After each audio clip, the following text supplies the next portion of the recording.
Today's guest has revived the ancient art of numerology. It basically is a cheat code. I call it God code. Anyone who's not using this is an absolute moron. This is how you get ahead in life. A kid from Cleveland who was always good with numbers, he became obsessed with them after witnessing 9/11 and the housing crisis in 2008. The Chinese started the Olympic Games on 8/8/2008 at exactly 8:08 p.m. People here in the West don't understand how this works, but in China, they know 8 is the number of money. That's why they did that. People who have 8 energy tend to have money, or they tend to be broke, never in the middle. While everyone else saw tragedy, he saw patterns that would go on to help him predict NBA championships, presidential elections, and the biggest market crashes in history.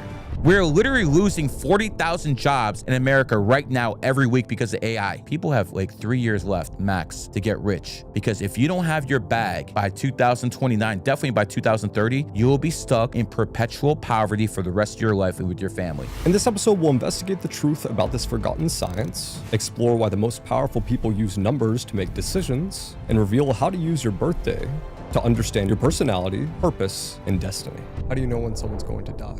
There's something called a death code. People don't die based off their energy, they die based off their... GG33, Gary Grinberg. Welcome to the Jagneel Podcast. Thanks for having me, brother. Yeah, man. I've been watching your stuff for a while, so it's a pleasure to have you here. Transparently, I always kind of thought numerology was just kind of fake witchcraft, like astrology or something, but after looking at the patterns in my life, the patterns in other people's lives, some of your content, I was like, wow, this is like, there's something here. So I guess that's my goal with you here today. So Gary, what can you tell about a person by the date they were born?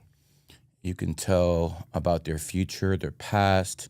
You can tell if they're attractive. You can tell if they're going to be rich.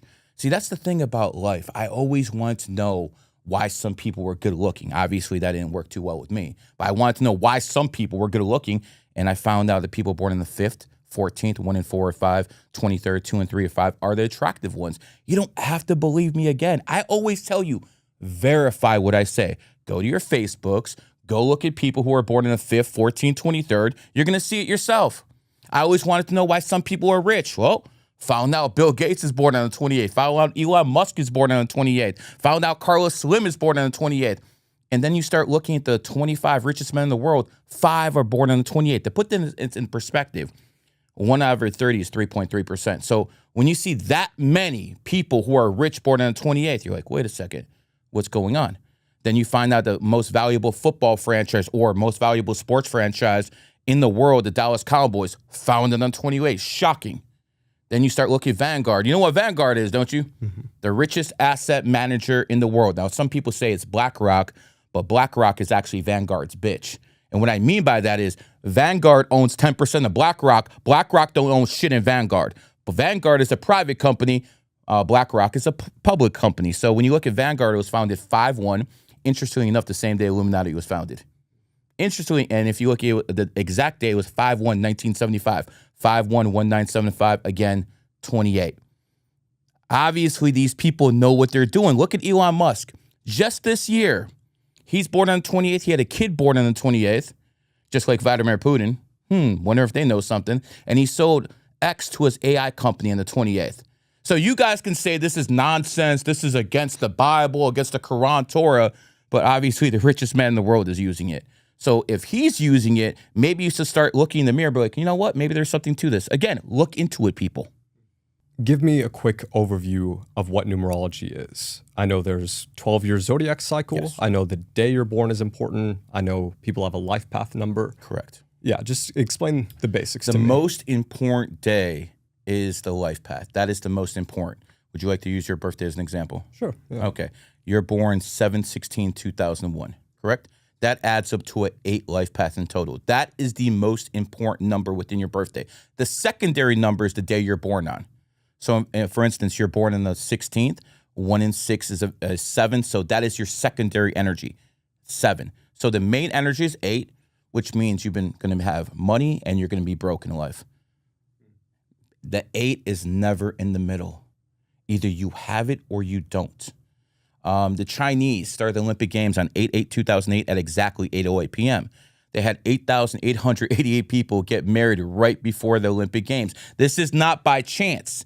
You know, I understand people here in the West don't understand how this works, but in China and the East, they know 8 is the number of money. That's why they did that. So people who have 8 energy tend to have money, or they tend to be broke, never in the middle. If you look at the shape of the 8, it's very thin in the middle. That thin in the middle represents middle class. Either you have it or you don't. Does that kind of explain your life? Either you have a couple dollars or you're kind of broke, correct? Right. So that's how it works. Now, with the 7 energy, it's more about, I want to know as much as possible. The people who have 7 energy, their drug of choice is knowledge. You just want to know things. That's how it works with 7 energy. So just by doing things like that, you can get a pattern recognition of how people think, how their personality works. Now, obviously, there's deeper things you can go to. You're in a 5-year cycle in numerology right now. So that means since your birthday, have to travel a bit more, you know, things of that nature. Next year in a 6-year cycle, you're probably a little bit too young for this, but most people in 6-year cycles have more responsibility, more home and family issues. Sometimes, you know, women get pregnant, you know, and they have babies in 6 years because 6 is the number of home and family. Now, I understand most people in my field are liberals. Most people in my field are to the left. I'm completely opposite of that. But I want to make clear, numerology supports the family unit. I'm going to make this clear. 1 is male energy. 2 is female energy. 1 plus 2 equals 3. 3 is childlike energy. Child starts with C. C is the 3rd letter. And then when you do it all together, 1 plus 2 plus 3 equals 6, the number of home and family. Family starts with F. F is the 6th letter. It's all there. In the English language is basically a cheat code. Some call it gematria. I call it letterology because I really don't want to be involved with those idiots who do that stuff over there. But it basically is a cheat code. I call it God code. And anyone who's not using this is an absolute moron. This is how you get ahead in life. The prime creator has given you this tool to use to your benefit. And obviously the Chinese are. President Xi, who came to power, he's born in the snake year, comes to power in 2013, the year of the snake. What a coincidence, guys. And the next one, the most powerful leader, some would say in the world, Vladimir Putin, because he's a strong man in Russia. No president has more power than him. He's a dragon, born 1952. And what do you know? He came to power in the dragon year, 2000. Again, coincidence, I understand. But when you see that the top people in the world are using this information, again, I say this again, isn't this something you should look into, except calling, oh, this guy's an idiot, this guy's a fraud? No, actually look into this yourself. So can you kind of give me like numbers 1 through 9? Yeah, no if you had like a word to represent for each one. 1, leader, masculine energy. 2, feminine energy. And believe me, guys, those women born in the 2nd got them bodies, bro. They got those hourglass bodies everyone loves. It's a very feminine type of energy, also a peacemaker type of energy. The Nazis surrendered to Russia on May the 2nd. If you look at a lot of wars, they end on the 2nd. And by the way, here's a tip for you guys out there. If you have an enemy you want to make peace with, do it on the 2nd. That's the most likely day people will make peace. 3 is the number of the entertainer. 3 is the number of the comedian. 3 is the number of the social butterfly. So when people are in 3 have 3 energy, they're good in social media. They're good at talking to people. They're good at networking. 4 is the number of law and order.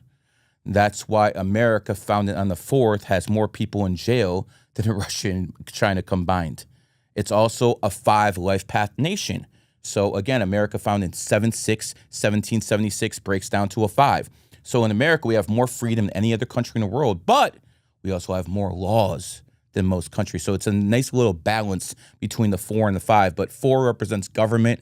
Donald Trump is the 4 life path. He's the law and order president. When it comes down to 4s, they tend to be in the military a lot. A lot of people born on the 4th, 13th, 31st, or people who are 4s tend to be in law enforcement, military, things of that nature. 5, again, is the number of good looks. If 5s have a problem, sometimes they out here whoring out and stuff like that. That would be a problem. And once you know, whore starts with W. W is the 23rd letter. 2 and 3 is 5. Again, it always goes back to the original thing. 5s are usually the health nuts. If you look at the first vowel in health, it's E. E is the 5th letter, just like sex has the first vowel is E, just like sperm, just like egg. It's all there if you look at the English language. When it comes down to 6, it's the number of home and family. A lot of people who are 6s tend to be doctors. Doctor, first vowel, O. O is the 15th letter. Now, women women tend to vote more socialist than guys. And gematria and numerology show us why. Because the first vowel in a woman is O. First vowel in communist is O. First vowel in socialist is O. And women are by far a lot more supportive of homosexuals. Again, first vowel O. So the numerology shows you everything that's right there. 7. 7 is the number of the genius. Genius starts with G. G is the 7th letter. People who are born in the 7th, 16th, 25th are smarter than the rest of you guys. I'm born in the 7th. He's born in the 16th. So we have high IQ going on over here. And again, everyone has their strengths. Everyone has their weaknesses. But people who are 7s are definitely the smart ones. One of the reasons I believe in numerology, and again, hope I don't upset people in here, but one of the reasons I believe in numerology was I don't think much of women's intelligence. I just don't. But then I saw these women who are born in the 7th, 16th, 25th running circles around guys. Like absolutely running circles around them. I'm like, wait a second, what's going on? And then I realized that the numerology even supersedes the gender. It supersedes the race. So that's what I believe. If you start looking at numerology, you'll see everything out there. Does it supersede genetics? And I believe in a lot of cases it does, but I would lie to you if I say genetics isn't a part of it. Like for instance, women who are 5 life paths have good looking babies. You can say that's genetics. I can say that's numerology. It is what it is. But I will say environment also plays a big role. You know, if you're born in America, you'll most likely be a Christian. If you're born in the Middle East, you'll most likely be a Muslim. You know, that is always going to be real. So it's a combination of numerology, astrology, understanding environment, genetics. You got to put it all together and just like a piece of the puzzle. 7 is also the number of the gambler. How many cards in the deck? 52. Well, it's 5 and 2. So, yeah, exactly. And by the way, they lie to you guys. 7 is not a lucky number. 7 is an unlucky number. That's why the casinos always has those 777. They're trying to trick you guys. 8 is the number of money itself. So most people think that most people have 8 energy are rich. No, majority of people with 8 energy are poor. Why? Because 8 is also a number of karma. What goes around comes around. So a lot of you guys who are 8s and poor have a lot of bad karma from your past life. So it is what it is. 9 is the enigma. 9 is the number that adapts to its environment. So I think a lot of 9s in 2025 are pieces of shit. But the reason that is not because all 9s are pieces of shit, is because the 9s adapt to their environment. And in 2025, most people are pieces of shit. So the 9s adapt to their environment. So usually when I talk shit about 9s, they try to take that shit personally. It's not nothing to be personal about. If back in the 1800s, Mother Teresa was known as the humanitarian, well, she was a 9. So back in those days, she adapted to her environment. She became a humanitarian. But to say that all 9s are humanitarians is absolute insanity. Do you think Joseph Stalin was a humanitarian? Do you think Heinrich Himmler was a humanitarian? Those were both 9s. So that's the basic 1 through 9 system. Then you have master numbers. 11. 11s tend to be emotional. People who are 11s, Joe Rogan, Aiden Ross, Candace Owens, born on the 29th, 2 and 9 and 11. Those are people with good mouthpieces. Those are people with charisma. I mean, even Aiden Ross, this guy's an idiot, but he has charisma. A lot of people follow him because he's born on the 11th. Joe Rogan's number 1. He's been number 1 for a long time because he has that charisma of an 11.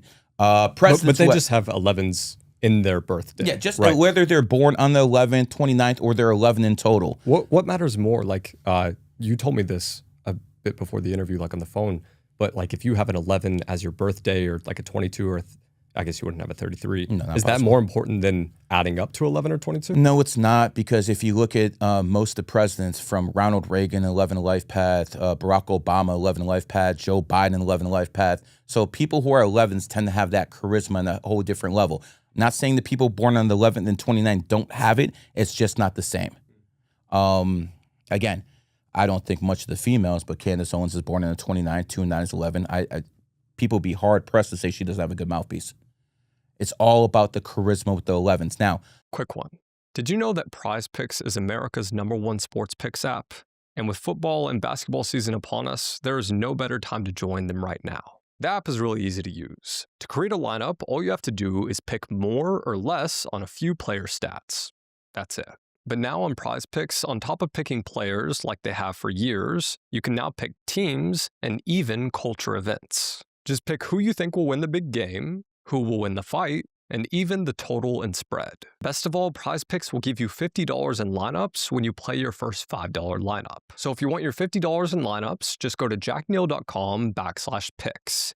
You can also scan the QR code on screen or hit the first link in the description. But anyway, guys, back to the podcast. 11s are also great athletes. I mean, the best example, since we're in LA, I'll break it down. Kobe Bryant. K starts with a K. K is the 11th letter. Kobe is born 8/23/1978. Who was he mentored by? Michael Jordan. Michael Jordan is born 2/17/1963. Again, 11. And by the way, who did Kobe mentor? Kyrie Irving, who's born 2/23/1992, again an 11. So you had 11 Michael Jordan, mentor 11 Kobe, who mentored 11 Kyrie. These are some of the best guys in the game.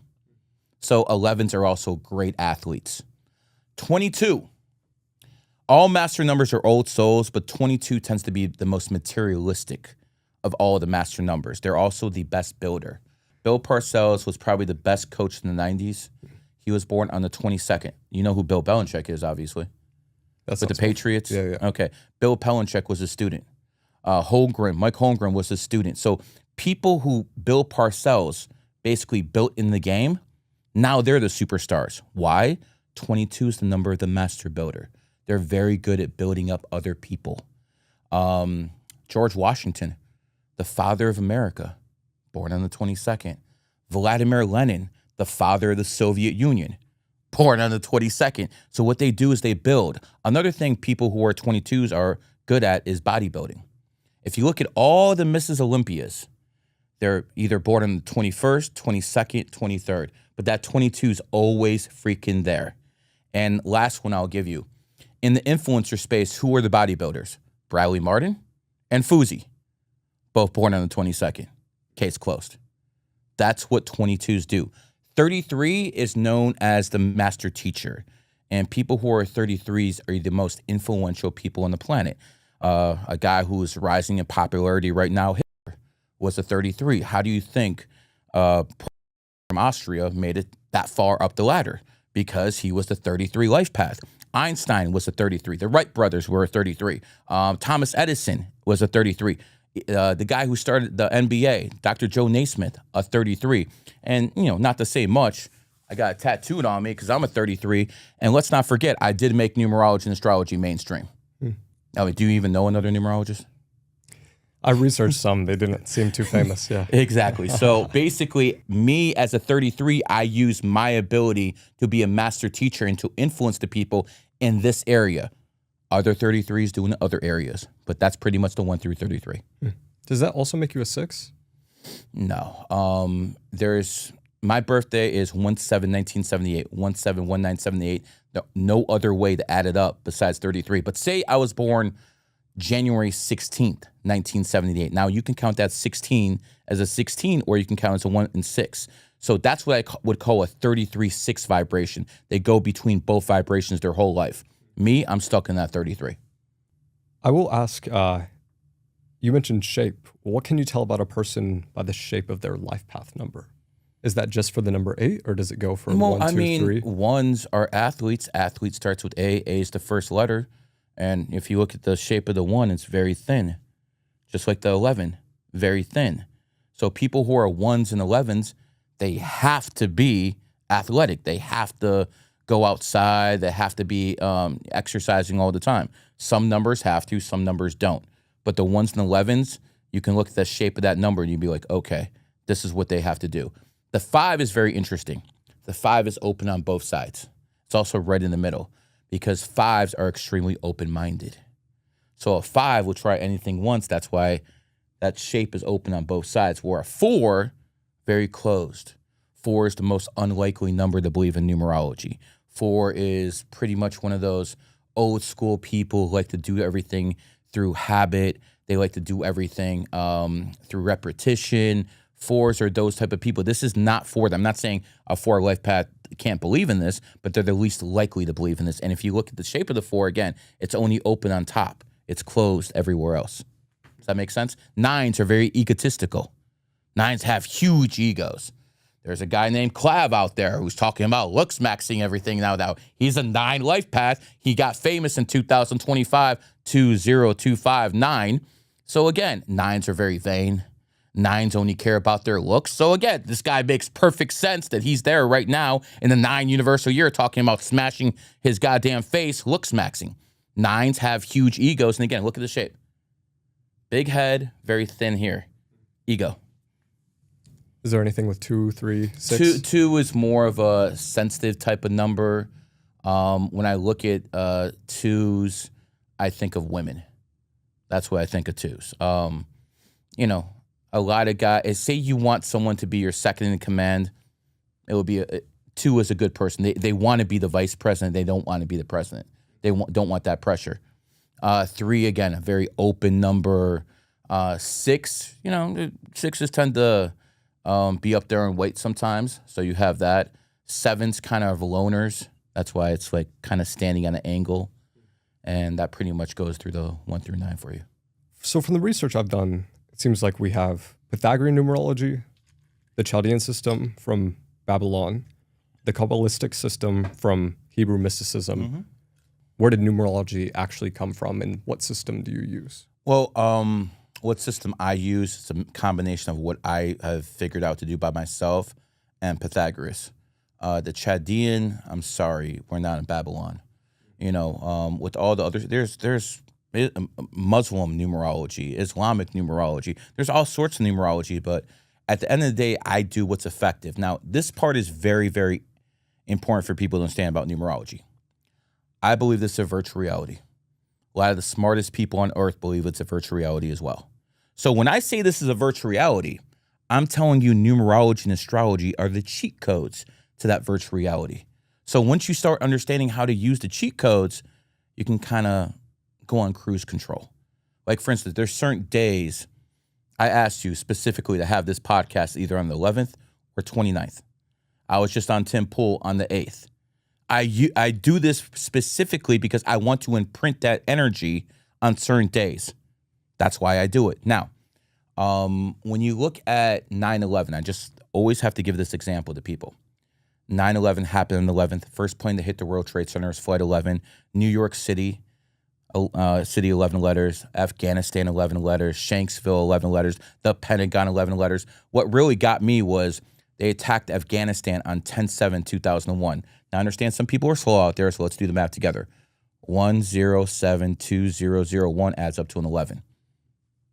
Like, why are they doing this? Obviously, they're doing it for certain reasons. They want people to get emotional on those days. Al-Qaeda was founded August 11th. It's 3 major terrorist attacks. Madrid, Spain on the 11th, Mumbai, India on the 11th, and again, 9/11 in America. When does it stop being a coincidence? And again, you can call me, guys, whatever you want. I don't care. I don't care what poor people think about me. But at the end of the day, this stuff works, and it's up to you if you take the time to take a look at it. And again, you guys want to play video games all day, do your Pokemon, whatever these guys do. I mean, I got married at 26 years old, bro. I've been married for over 2 decades. So these Christians will say numerology and astrology is satanic. I'm not one of the 60% of Christians divorced. I got healthy kids. I got all that stuff. Everything that you guys preach about, I have, but they keep telling you that I'm the Satanist and I'm doing all this because of numerology.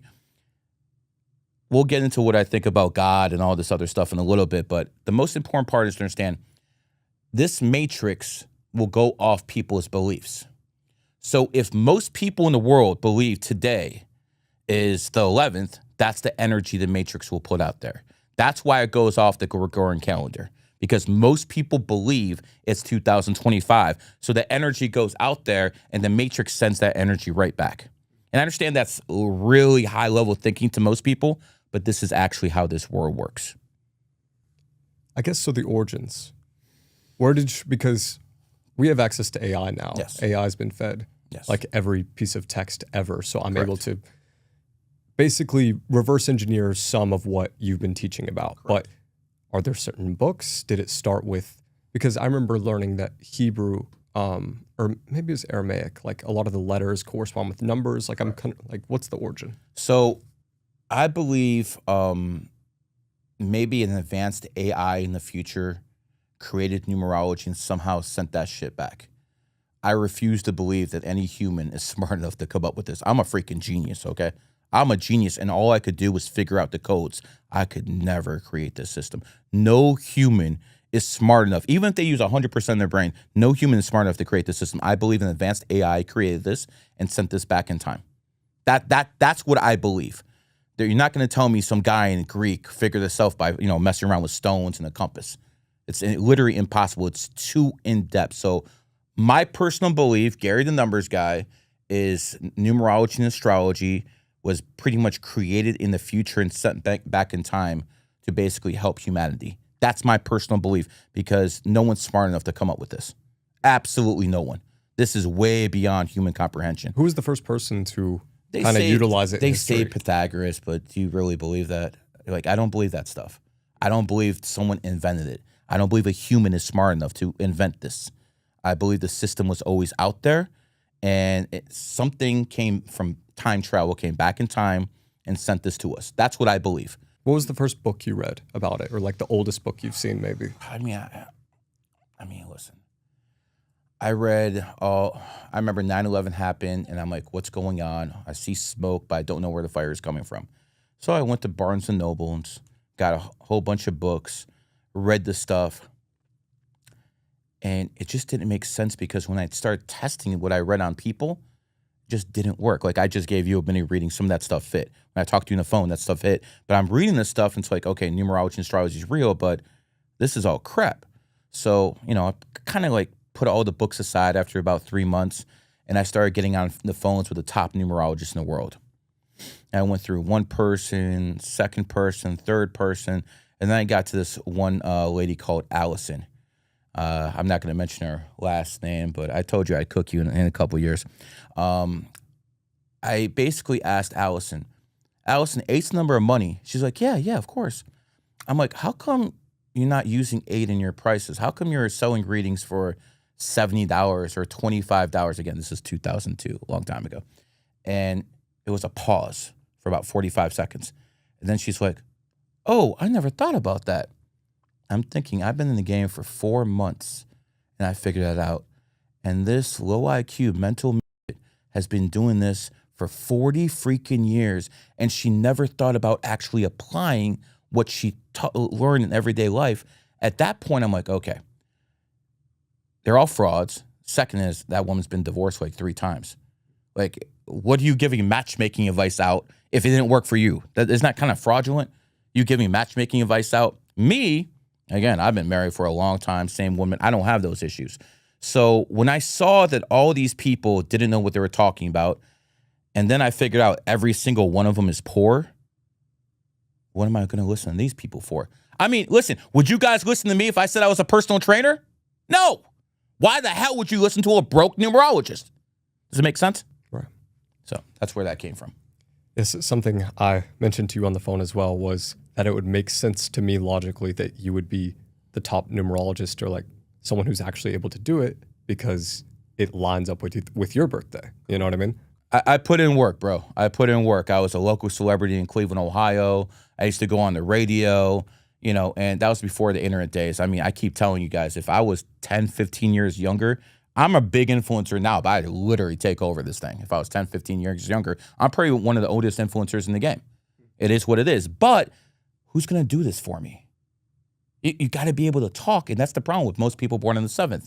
You know this. They're not natural talkers. You had to work on this. Yeah. It wasn't natural for you. You had to work on it, because people born in the 7th, 16th, 25th are not natural talkers.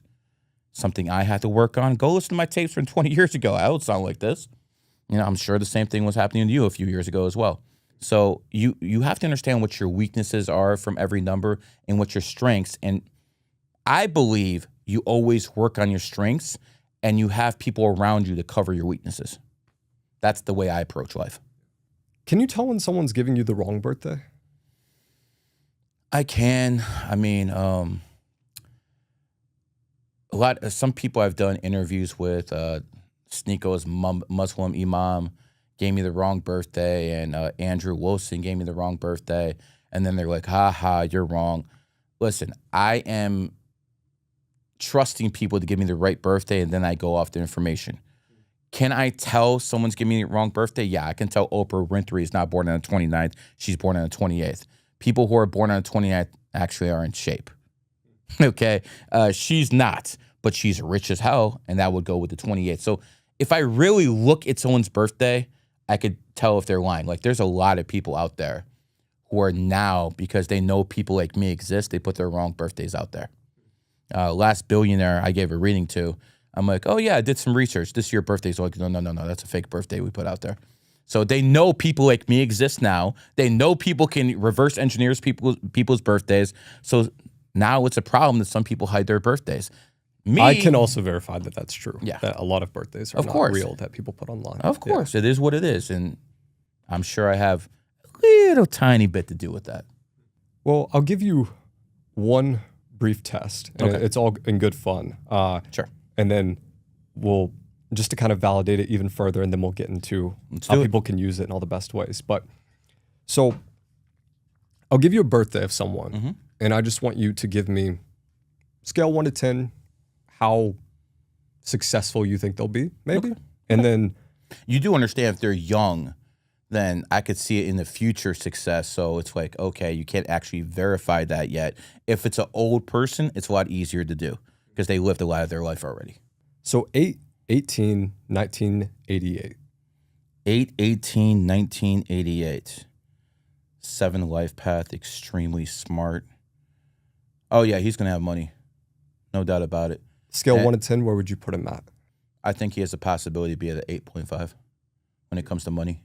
I see the money, and the money should have started coming to him about 2016, 2017. That's when he started planting the seeds for what he's building in the future. But yeah, 100%, he's going to have a bag, but unfortunately, he's not going to have it his whole life.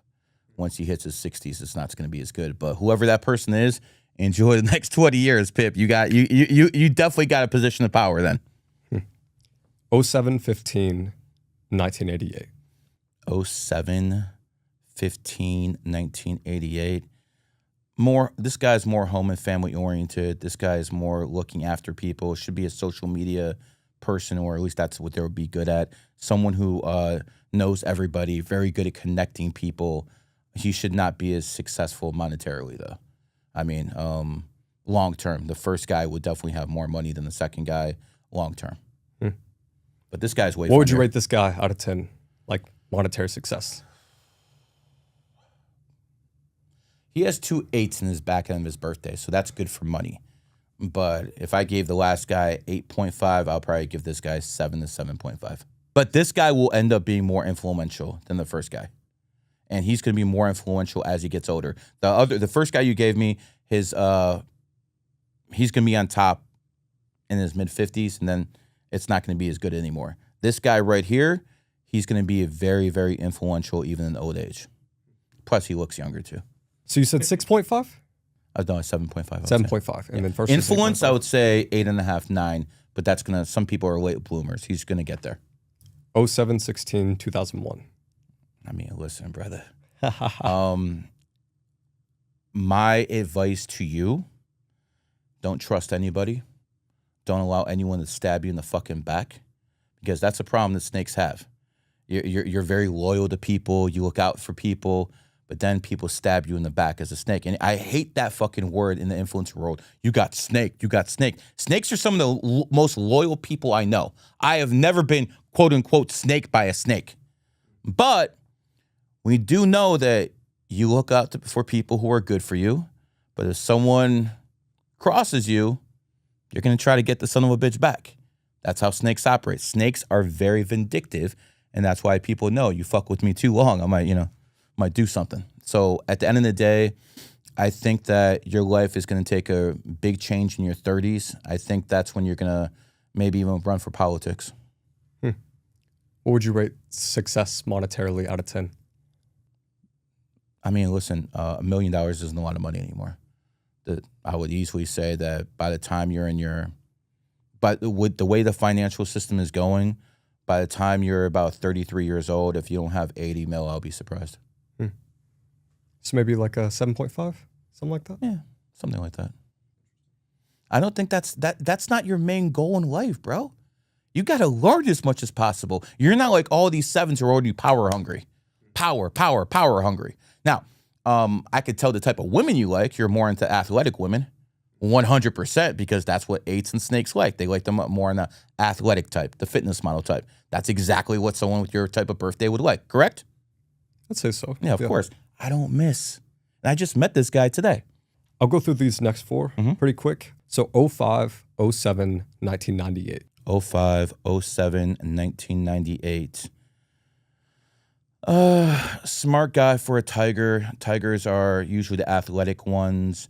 Tigers are, you can't even spell the word fighter without tiger. So like pretty much the same. That's how the English language is so on point. Andrew Tate is a tiger.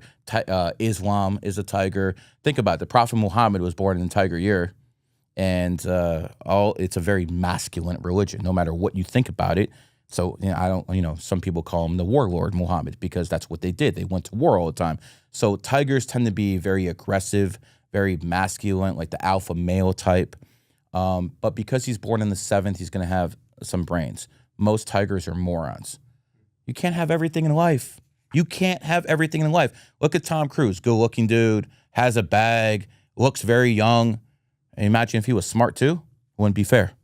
So the whole system is based off, you have some strong points and some weak points, but that birthday right there is really good for intelligence and looks and being an athlete because he's a tiger and also born in the 7th, and that numerology from the 7th gives him some brain power. So sometimes you have numerology and astrology birthdays that complement each other.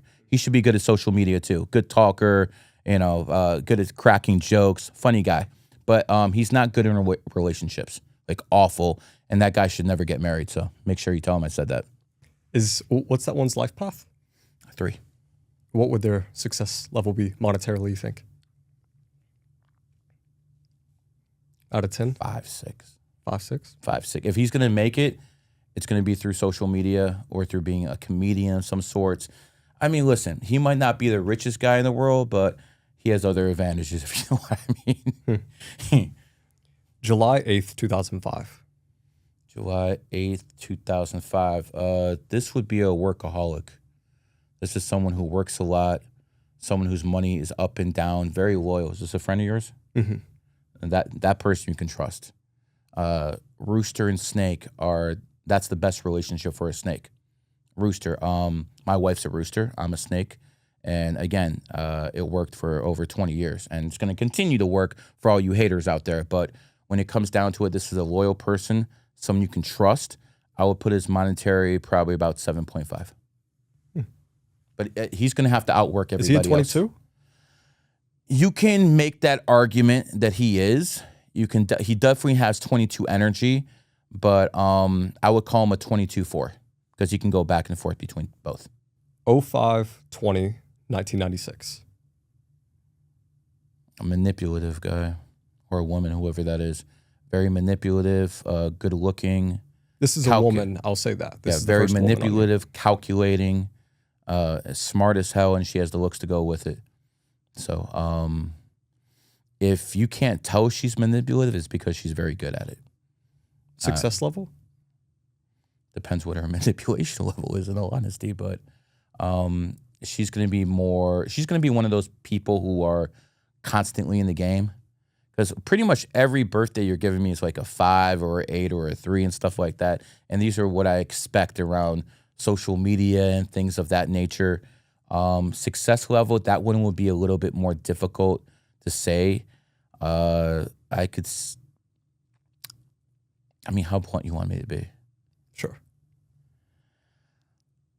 She has an addictive personality, and she has to get past that addictive personality. Guys have been some trouble in her life, some stability from that point.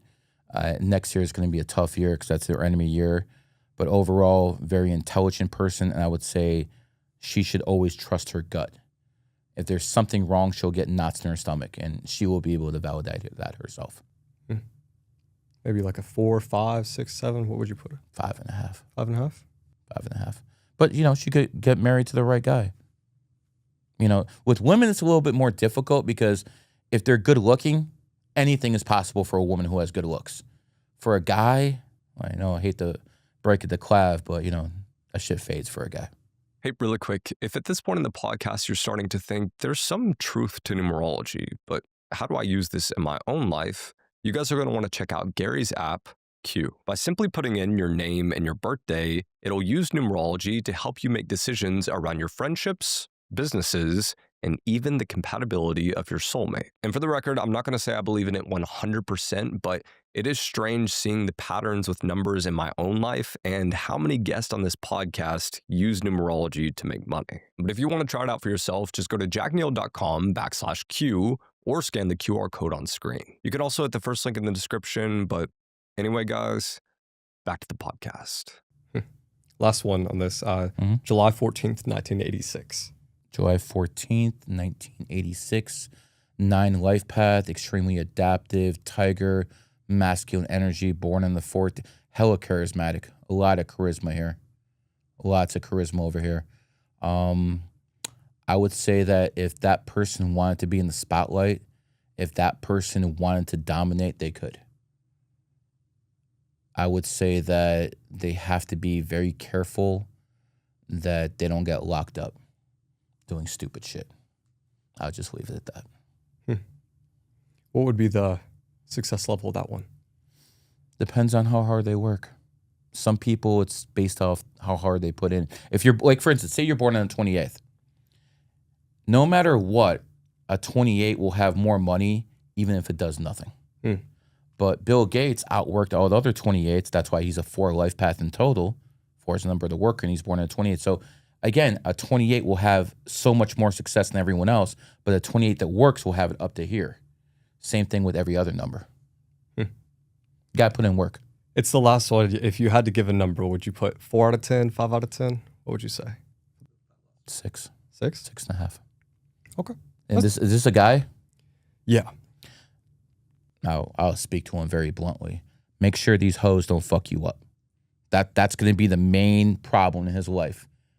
These women messing him up in life. He needs to focus on what he wants in life and not just chase ass all day.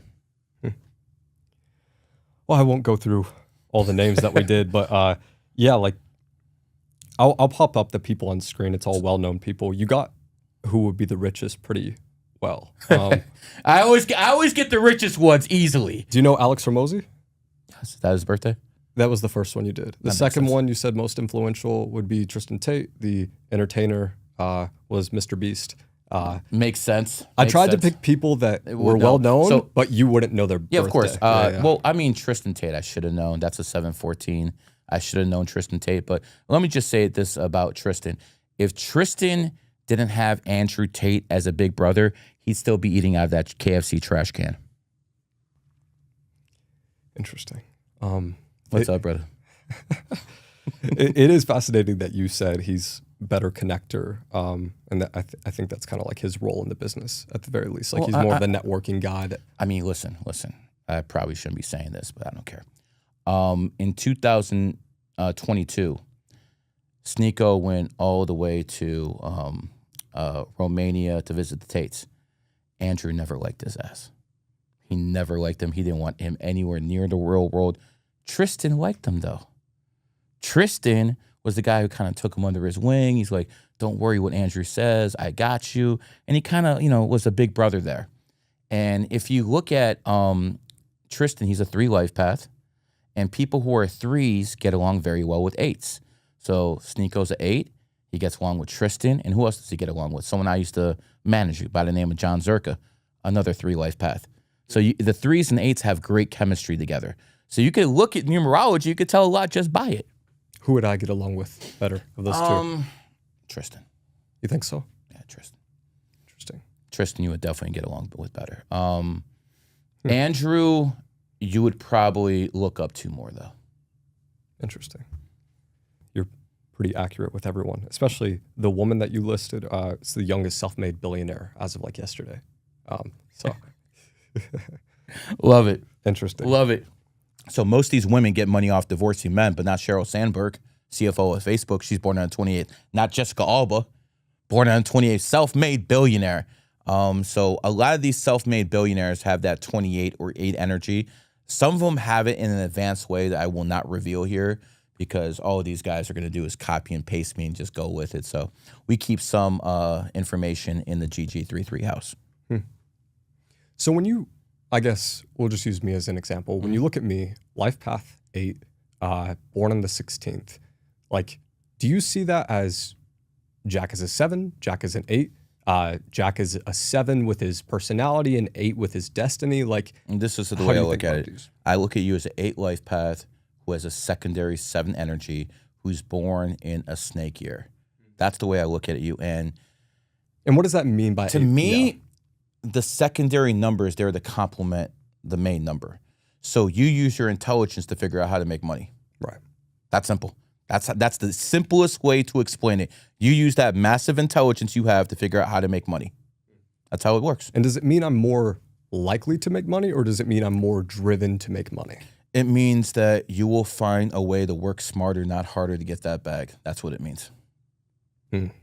Not saying, well, snakes can be a bit lazy. Like, I just find it so surprising. Like, I do a lot of podcasts and people come up to me like, Gary, how do you have the time to do this? And I'm like, I work harder than most people in this game, but you compare me to a guy like Myron. I mean, this dude's doing 10 hours of content every day. A guy like Sean Kelly doing like 8 podcasts a day. You know what I'm saying? So I'm nowhere at that level, but I will put in more work than most people, but I will work smarter, not harder. Like, for instance, I had an Achilles injury right here. See it? Cut. Yeah. There. I had an Achilles injury in 2023, and that's when I was at my peak. And I'm like, damn, I kind of knew something like that was coming, but whatever, it happened. And I had to figure out, well, if I can't do content as much as I, would like, I need to do something else. I can't lose this momentum. So I decided to start being a manager. And I started managing guys like Zerka, Sneeko. That didn't last long, but Fresh and Fit still managed them. Dom Lucre, these are some of the biggest guys in the game.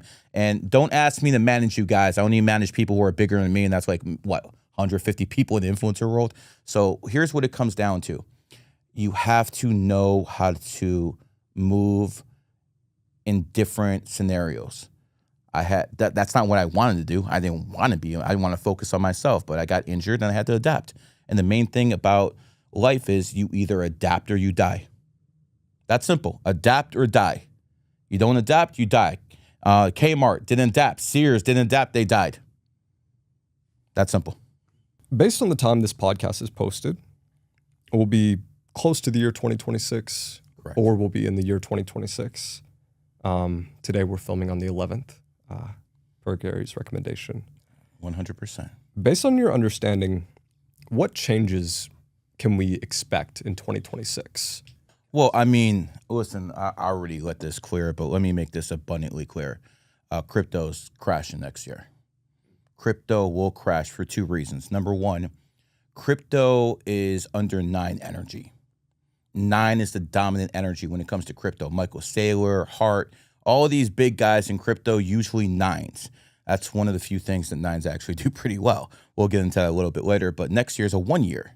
2006, 2026 adds up to a 1. I mean, 10 breaks down to 1. So 1 and 9 are enemy numbers.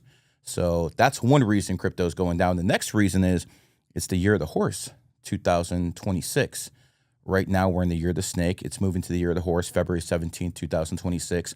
The horse is enemies with the rat, and Bitcoin is imprinted with rat energy.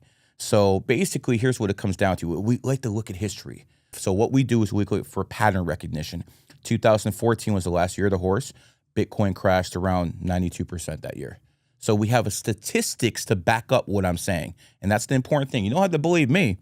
All you got to do is look at the information yourself. And then just like Jack said, after you start digging into it, you'll be like, wow, this can't be a coincidence. At some point, it stops being a coincidence. I really do expect a deflationary cycle to come when it comes to the housing market. I think the housing market's going to crash a bit in 2026. And we have reason to believe this again with numbers. 2007 to 2008, that's when the housing crisis started. 2008 was a one universal year. 2026 is a one universal year. We see the pattern coming over and over. So next year, it's going to be extreme male energy. If you look at 9 energy, it's more feminine. You can't spell a feminine without the number 9. So right now in 2025, a lot of feminine energy is out there. That's why Candace Owens is number 1. She's a snake, but she's also a woman. That's why she's elevated to the number 1 stature this year. Next year, it's going to be someone else. I think it's going to be Myron Gaines, but we'll see what happens. He's a horse in the horse year. But next year, 2026, it's going to be about extreme masculine energy. I see the fitness influencers going up like this again. You know, they always have their years where the fitness influencers take over. Next year is probably going to be one of those years where you're going to see new fitness influencers rise. Now, let me ask you a question. Yeah. You're a Christian, right? Yeah. Okay. Are you a man who goes to church every Sunday? No. Okay. Were you ever that person when you were young or anything like that? Yeah. Okay. Does numerology and Christianity conflict for you? Because I saw that podcast with you and Nick. Does that conflict with you at all? I would think the monotheistic view of this would be that God designed a universe and that there would be a code in which he writes it to have balance. Correct. And that this could be the code written for it. I think a lot of, like occult type things, if they're used in alignment with God, it's probably okay. But also the argument is, why didn't Jesus do these things? But some people think that Jesus did do these things. If you look at... When did Jesus die? 33? Tattooed on me, bro. Yeah. And what people have to understand is if they believe in Jesus Christ and they believe in what some call the Christ energy, which some compare it to the 33 energy, you have to understand he died at 33 for a reason. When it's 32 degrees, water is frozen. When it's 33 degrees, it's liquefied. The Freemason did that Fahrenheit system on purpose to basically show people undercover that 33 is the highest vibration a human being can get. And once they get to that vibration, again, the Christ-like consciousness, then things get a little bit different where money isn't my main goal in life. Obviously, I'm rich and I want to have all that, but I would rather have all the knowledge in the world and all the money in the world. And I know you're born on the 16th, you feel the same way. Anyone who's born on the 7th, 16th, 25th will take all the knowledge in the world over all the money in the world. Say someone's born on the 5th, 14th, 23rd, they will take all the women in the world over all the knowledge and all the money in the world. If someone is born on the 1st, 10th, 19th, 28th, even if they're a woman, they're going to have some leadership ability. Now, I understand a lot of people who are women take offense to a lot of my talking points. But remember, I always said if women are born on the 1st, 10th, 19th, 28th, they have some leadership ability. And I said Jessica Alba and Sheryl Sandberg as examples of that. So yes, do I think most women should be in the house cooking, cleaning? 100%, but not 100%. There's always exceptions with numerology, every single time. My sister is a 28, and she's about that bag. She's about that bag. You would think she's a researcher, like neuroscientist type. And she works hard, doesn't she? Thinks like a man, though. I'd say so, yeah. And all women who have one energy think like a man. Like, one of the biggest tragedies in life right now, and you're kind of lucky because you're born 2001, so you have a 1 on the back end to cover the 2. But in the 1918, 1700s, everyone was born with at least one 1 in their birthday. Now we have the 2000s, and that 1 ain't there anymore. And that's why we have so many beta male bitches right now who, cry and complain about everything because they have that feminine energy out there. And that's why the New World Order waited until 2000 hit to start pushing their agenda. It never would have worked with all those people born in the 1900s. But now with your generation coming up, especially the 2000, 2002, 2003, not so much the 2001 or the 2010, but all those others, that's kind of beta energy, whether they're men or women. And that's exactly why the New World Order pushed when it did. I want to touch back to, there's also a 33rd degree Freemason, right? Correct. That's the highest level. But no, it's not. That's what they say it is. But interesting. the Bible and the Torah use numerology, or is Hebrew kind of tied in with numbers? Because I think God is a 7, Jesus might be a 7, Christ might be a 7. They say, at least in Eastern Orthodox culture, that Jesus was born January 7th. And the other side here, it's December 25th, 2 and 5, 7, January 7th, 7. So that 7th energy is definitely around that Jesus Christ. But when it comes down to Jesus, Muhammad, Allah, I'm just not a big believer in all that stuff. I need facts. I think Yahweh is also 7. Yeah. I mean, if you really want to get down that road, look at Israel. Ra El as in Elohim. So my conviction and what I believe in is, and this is numerology and astrology is basically taking me down this path, is I believe that there's a prime creator. I refuse to call him a god because that's an insult. Too many false gods to call the prime creator a god. And I believe this world is run by demons. I believe this world is run by jinn. If you look at the fact that there's like 1 billion people every single day that are just trying to find water and food to survive, this is hell for most people. You know, I'm living good. You seem to be living good. Some of the people who are watching us in the Western world are living good. But to most people, Earth is hell. And to me, I believe this world is run by demons.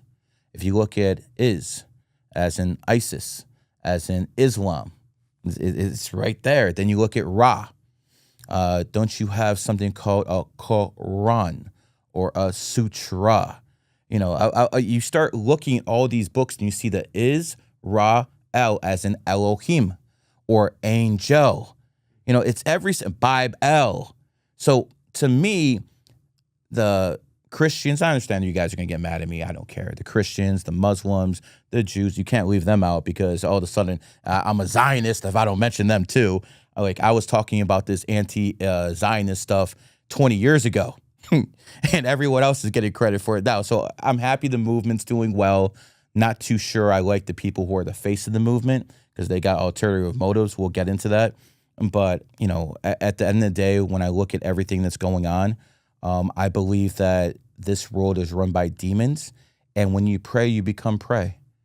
I personally believe that if you pray to Jesus, Allah, Muhammad, Buddha, whatever, Yahweh, I believe you're praying to a demon. And the real God, the real prime creator, will never demand worship. Respects of sand to him. He doesn't need our worship. Only thing he needs are us to comply with his laws. I don't need the Bible to tell me not to steal. I don't need the Quran to tell me not to cheat on my wife. I don't need that stuff. I know that myself. Now, do some low IQ people need something to fear? Sure. Okay. But I'm under the impression that if you do that stuff out of fear, you'll never get through the gates because there's something called chakras. There's something called auras. And if you have an aura that you're only doing the right things out of fear, you'll never get through the gates of heaven. You got to do the right things because it's the right thing to do, not because you're scared to do the right thing. And when I look at, you know, Christianity, Islam, Judaism, it all comes down to the same thing. You know, you can steal, you can rape, you can murder, but as long as you take Jesus Christ or Allah as your Lord and Savior, it's all good. Sorry, that's not the way karma works. I believe in karma. I believe in doing the right thing. I believe in being a strong family person. And I will be judged like every single one of us when it's our time to meet the prime creator and answer for our sins, answer for our crimes. And hopefully, I believe I've done the right thing by spreading numerology and astrology and giving people an edge in life. I want to touch back to the pain. You said this world is hell. From your perspective, why do people have the same patterns of pain in their life? Karma from a past life, most likely. Karma? Can you explain to me how you view karma? If you do bad things, they come back to you. Sometimes, like for instance, if you're a 1 life path, a 5 life path, a 33 life path, maybe you do bad things, they come back to you next lifetime. For you, not that easy. You're an 8, shit boomerangs back to you right away. So as an 8, you got to be very careful because your karma will hit you this life. Other people, karma might come to them next life. But I'll So you give believe we're reincarnated over and over again? all of them. Like for instance, if you're an 11, 22, or 33, you're an old soul. You've been reincarnated quite a few times in life. I look at the 1 through 9 as kind of like the baby souls, and the 11, 22, and 33 kind of as the souls that pass the missions of the 1 through 9 and then get a right to try it as a master number. And master numbers are much more difficult than anything to do with single digits. I believe 9 is the first reincarnation. Infant starts with the I, child starts with the I is the 9th letter. So I do believe 9 is the infant of the numerology system. And that would make sense because they're so, dependent on looks. They like shiny things. The way I look at 9s, they like shiny things. And since 9s are so obsessed with looks, that's a good way to get stuck in the matrix forever. A lot of people who are rich, a lot of people who are religious like to cope. Oh, I don't have money, but I have a strong connection to God. You can't take the money with you. You're right. I can't take the money with me. But you going, becoming a bodybuilder or a looks maxing, you can't take that shit with you either. So we can go both ways here. At the end of the day, there is no justification, at least in the capitalistic society, to be broke, not be able to benefit your family, help your wife, help your kids, and then say you have a connection to God. You're a joke. So you believe you start as a 9, and then do you believe it's just 8, 7, 6, 5, or do you think it's just different iterations? I believe the 7 is like the bridge between the master numbers. Because if you look at 11, 11's the baby of the master numbers, goes up 22, 33. So you have the 11, and then you have the 7. And I believe the 7 is the bridge between the normal numbers to the master numbers. And the reason I believe that is if you look at the 7, it has the word Eve in the middle, just like 11. And 7 and 11 are soulmate signs. So that's why you have a store called 7-Eleven all over the world. What can you tell about a person by the letters in their name? Usually people who have letters that it's usually the first letter, first vowel I'm looking at. I'm not looking at the whole name.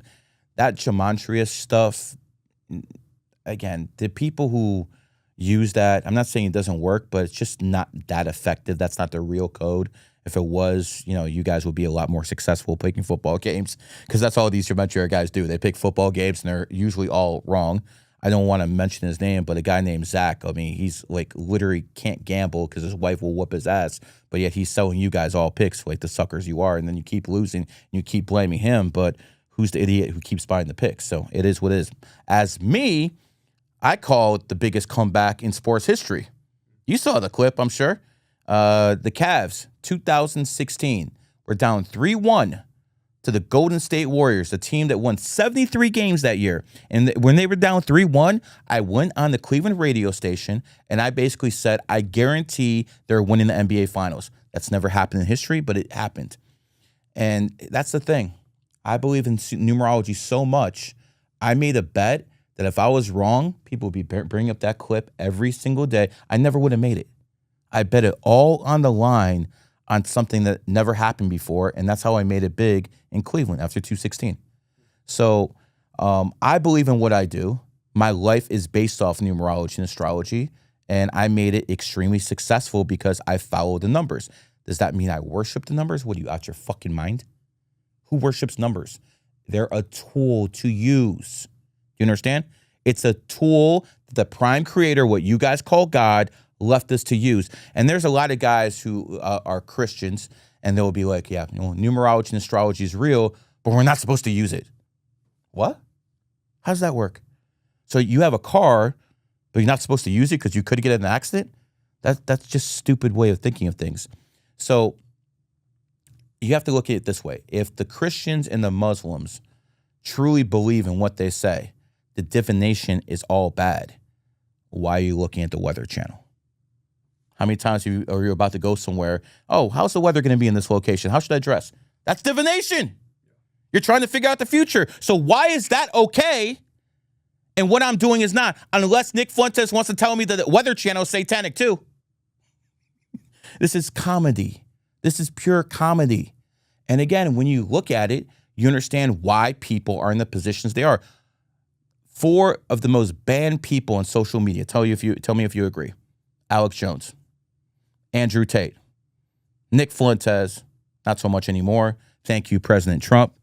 And again, most of these guys are want to say, praise Allah, I got my YouTube back. Praise Christ.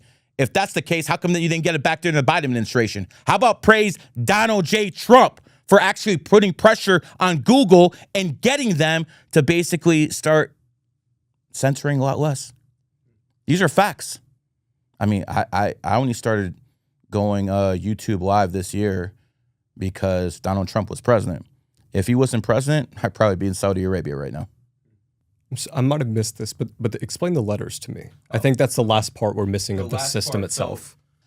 I believe that there was a couple beta languages to test things, and I believe that English is the final masterpiece creation. I believe they started using the Greek language as a beta test form of using numerology and astrology within the language. I believe the second form they perfected it in was Hebrew. And I think the final perfected form is English. So if you look at Greek and Hebrew, first 2 vowels, E.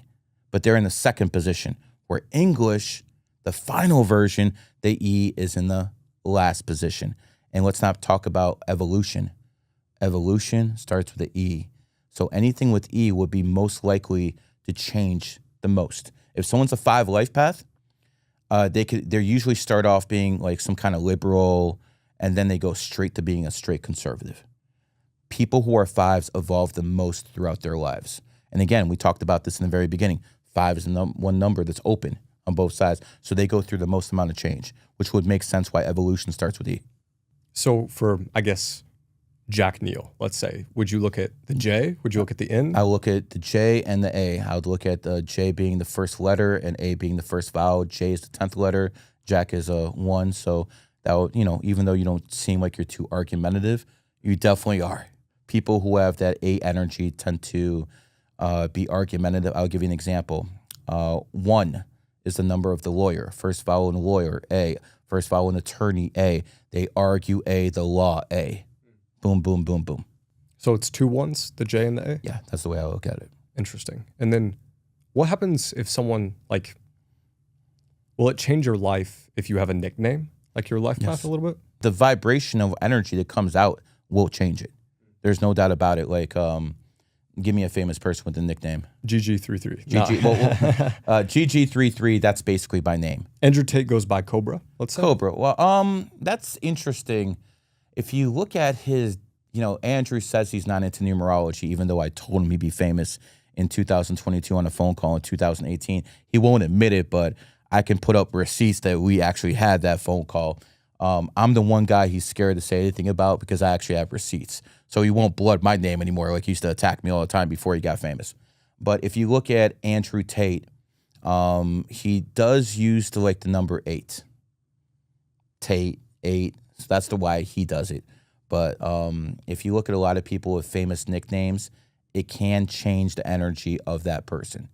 Like Mr. Beast.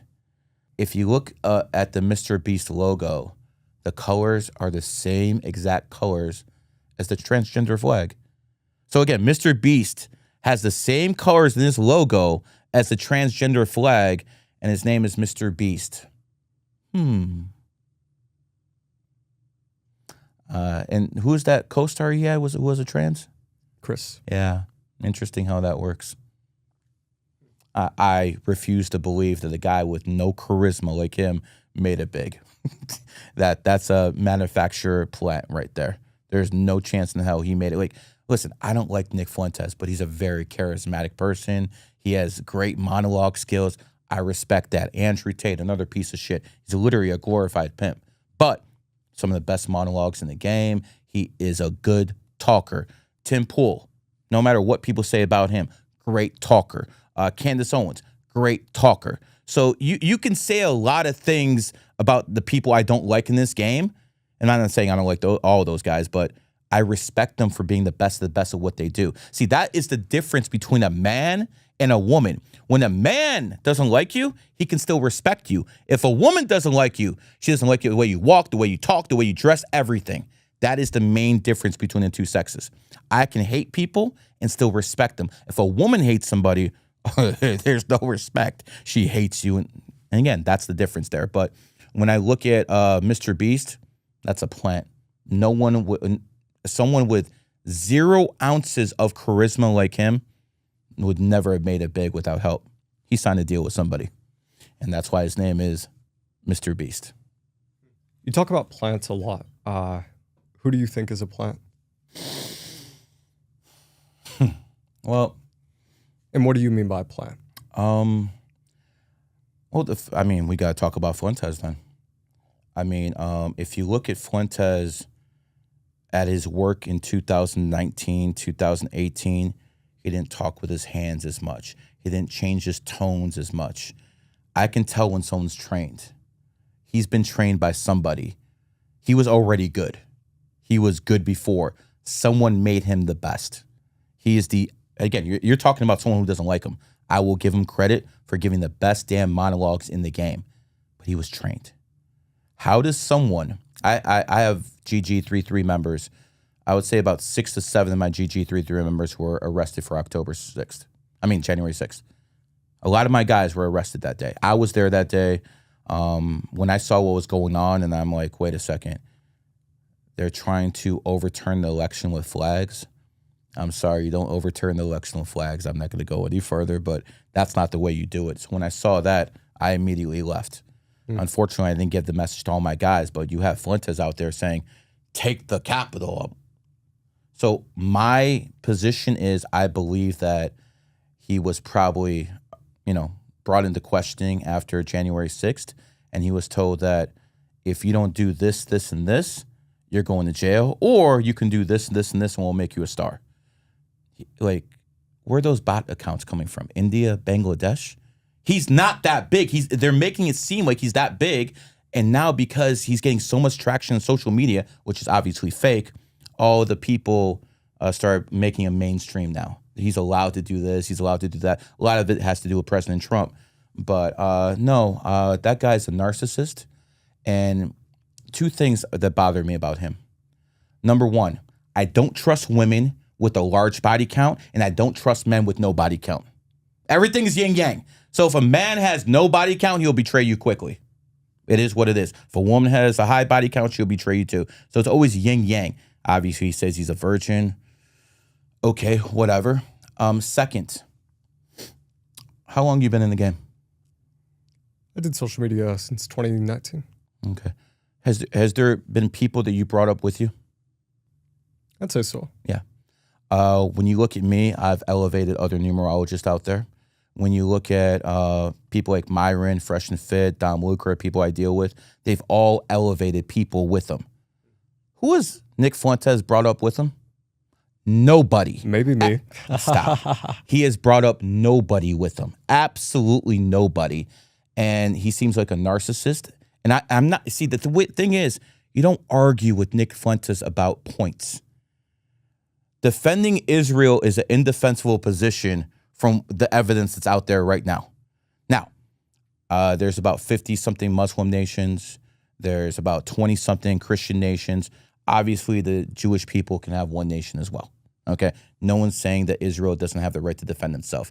But to bomb defenseless people for years, why would you do that? So no one's defending Israel's actions, and I am with Nick Fuentes on a lot of his politics. You saw my videos before. I was talking the same shit he was before he was talking it. And now everyone wants to call me a Mossad agent. Why? Because I'm Jewish? No. I'm a Jewish man who married a Muslim woman in 2004 when it was difficult. Now everyone's all good with the Muslims. Go back to 2004. They said they were responsible for 9/11 back then. I don't care about public perception. I don't. But when I look at a guy like him, you don't bring anyone up with you. And everyone who helped bring you up, as soon as you're past them, you don't deal with them anymore. That's a narcissist, and that's a very, very dangerous person to have in the position of power. So, yes, I agree with a lot of the talking points. Yes, I think no dual citizen should have anything to do with the United States government or have the possibility of being in the government. I believe AIPAC should be registered under FARA. I believe all of that stuff. But the guy who's leading this movement is very, very questionable. We need another guy at the top. a guy who people can actually trust, a guy who actually goes out there and is for the people, not for himself. Nick Fuentes doesn't give a damn about anyone else but himself, and he wants to make himself the number one guy, and anyone who argues with him, oh, he's going to try to destroy him. How does he get all of this information? I got people who work for me who can figure everything out, and they can't do a scratch what this guy does. The only way that's possible... Give me an example. Okay. If someone goes after me on Twitter, and they're an Anon account, and they start talking shit about me, cool. They start talking shit about my wife, my kids, I'm going to call people up, find out who this guy is, and if I can dox him, I will. That takes effort. I have a whole team that does that. How did Nick Fuentes find so quickly that Pierce, what's his name? Just that interview? Pierce Morgan, he was a to his wife. How did he find that information out so freaking quickly? And you go through all the people he's had beef with, Tucker Carlson, CIA. Where's he getting all this information from? Someone is supplying with him with this information. Who? I don't know. Maybe the same guy who sent him $250,000 via crypto. He never got it. There's a lot of questionable things with this guy. And again, I want to make this clear. I am not arguing his talking points. But sometimes you got to ask, who's the messenger? That's all I'm saying. And he will never debate me on that subject. Promise you. Do you have the clarifying, or do you have the view of one group running everything, or do you think it's combating groups? No. You have Zionists who obviously are not the most powerful people in the world, as we thought. And everyone thought a couple years ago, because if they were, why would all this be allowed to be exposed?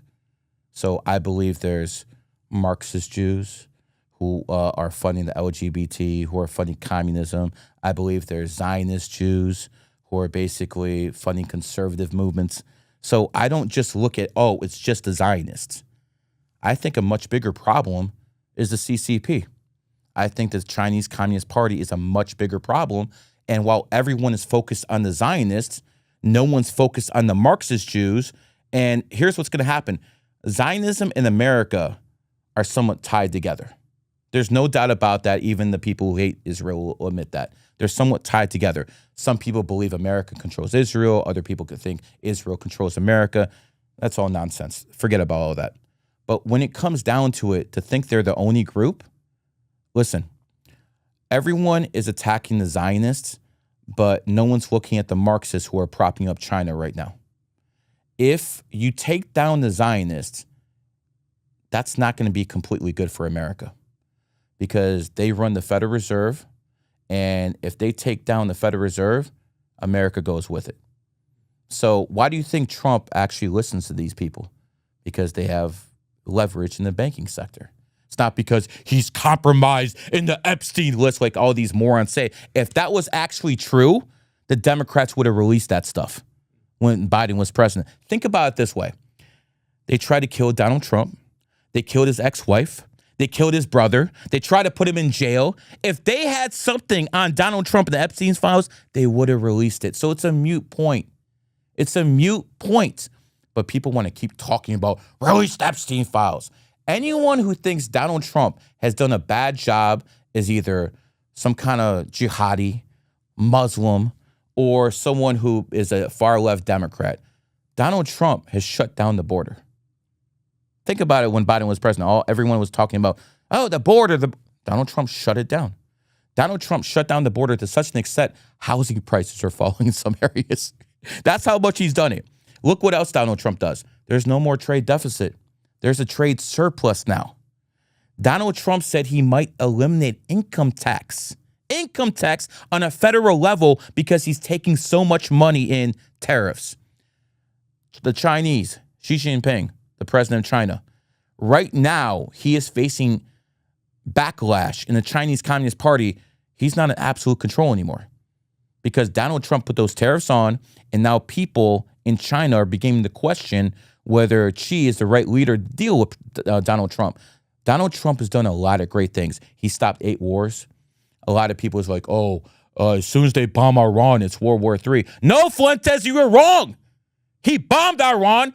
And what did Iran do? They put up the white flag right away. No one wants smoke with America. Nobody. And the fact that people think that Iran's this big paper fucking tiger that's going to do something to us, it's an absolute joke. Iran, and one thing did really bother me during that whole thing. If you hate Israel, that's your right as an American. I'm a Jewish man telling you, you have the right to say anything you want about Israel because it's America first, America only. I don't give a fuck about Israel. I don't give a fuck about Palestine. I don't even give a fuck about this country. That's how I operate. Only this country, even though I have a lot of international fans, I'm sorry, I'm America first. But when I look at the complete picture of what's going on, the fact that people would take Iran's side over America because they hate Israel is unpatriotic. And that's uncalled for. And we go back to Fuentes. I mean, he started supporting Trump the same time I did, 2015, 2016. Donald Trump made him a household name. And after January 6th, all of a sudden, he's against Trump. He told people to vote for Harris. He literally told the people to vote from the whore from California. Like, what are you doing? What are you doing? How do you go from that to that? So you take all those things together. He told people to vote for Kamala Harris. He's out here not bringing anyone up with him except he's doing everything himself. It just tells us that he might be a plant. These psyops that you talk about, who designs them? Well, first of all, they're generational. These psyops are, think that you're in a position of power right now, and you're going to teach your kids, and they're going to teach their grandkids to basically keep the psyop going. It's generational. The Schofield Bible was rewritten in, I think, 1901, and it put in there, Jews are the chosen people. They wanted to brainwash American society for about 40, 50 years until the state of Israel came, so the Christian population in America would support that. It was generational. It took a long time. It wasn't 1 year, 2 years. That's why these people keep winning. They keep doing it for a long, long time. So all the psyops, or at least the effective ones, are generational. It doesn't take 1 year, 5 years, 10 years. It takes decades, as I showed you with the Schofield Bible. Who's designing them now? Like the short-term ones we see, I guess. I mean, the CIA is definitely a very dirty organization. You have the FSB, you have Chinese intelligence. It tells you a lot about Chinese intelligence, but people don't even know what their name is. They just call them Chinese intelligence. I do believe the intelligence agencies of the world run a lot of these psyops, like Flat Earth. I wonder if the CIA just has a competition to see who can come up with the stupidest psyop to get people to believe it, and then they call it Flat Earth. You got to be a complete moron to believe Flat Earth is real. I mean, you could literally go and ask pilots who fly for a living. They'll tell you the Earth is not flat. Okay, so I believe a lot of these psyops are put out there to basically make society dumb. I mean, one of the biggest psyops is women not breastfeeding kids. When women breastfeed kids, their IQ goes up 9 to 10 points. This is scientifically proven. So when a woman is at work and she doesn't have the ability to breastfeed the kids get dumber. There's fluoride in the water system that dumbs people up. So you have a lot of people now in 2025 going to 2026 where we have some of the more evolved people now than any time in human history. But the flip side is LGBT, trans, feminists. We have more devolved people than at any time in human history, and that's the yin yang of all of it. As for who's doing this, I can't give you the exact answer. I see smoke. I just don't know where the fire is coming from. But I would say that we have found out that the Zionists do not run the show, because if they did, why would people like Fuentes, why would people like Candace Owens be allowed to say what they say? They wouldn't. Why is Candace allowed to say so much? I mean, Candace is born in 1989, the year of the snake. This is 2025, the year of the snake. 9 is a very feminine number. Feminine, a woman 9 who's a snake is on top of the game right now. I think it's all energy. And I believe that when 2026 hits, her voice will be diminished to a point. She's enjoying her ride right now. Like, for instance, what Andrew Tate did with social media, no one's ever going to duplicate. No one ever is going to have 50,000 editors putting out 7 videos a day. That's never going to happen again. They just won't allow that. But he was the man in 2022. He was the man. Does he have the same relevance in 2025 as 2022? No. If he did, he wouldn't sign with Misfits and been, jumping through these hoops to stay relevant, because he has to do stuff like that now to stay relevant. Candace is in her own energy right now. Just like, again, I expect Myron Gaines to be one of the top guys next year because he's a horse in a horse year. Things work out for people in their own energy, including yourself. Would you double up this year? Yeah. Snake in a snake year. Makes sense? How can someone determine their animal sign? It's once every 12 years. So, for instance, the first sign is the rat. So rat year was 1972, next year 1984, next year 1996, next year 2008. It's every 12 years up or down.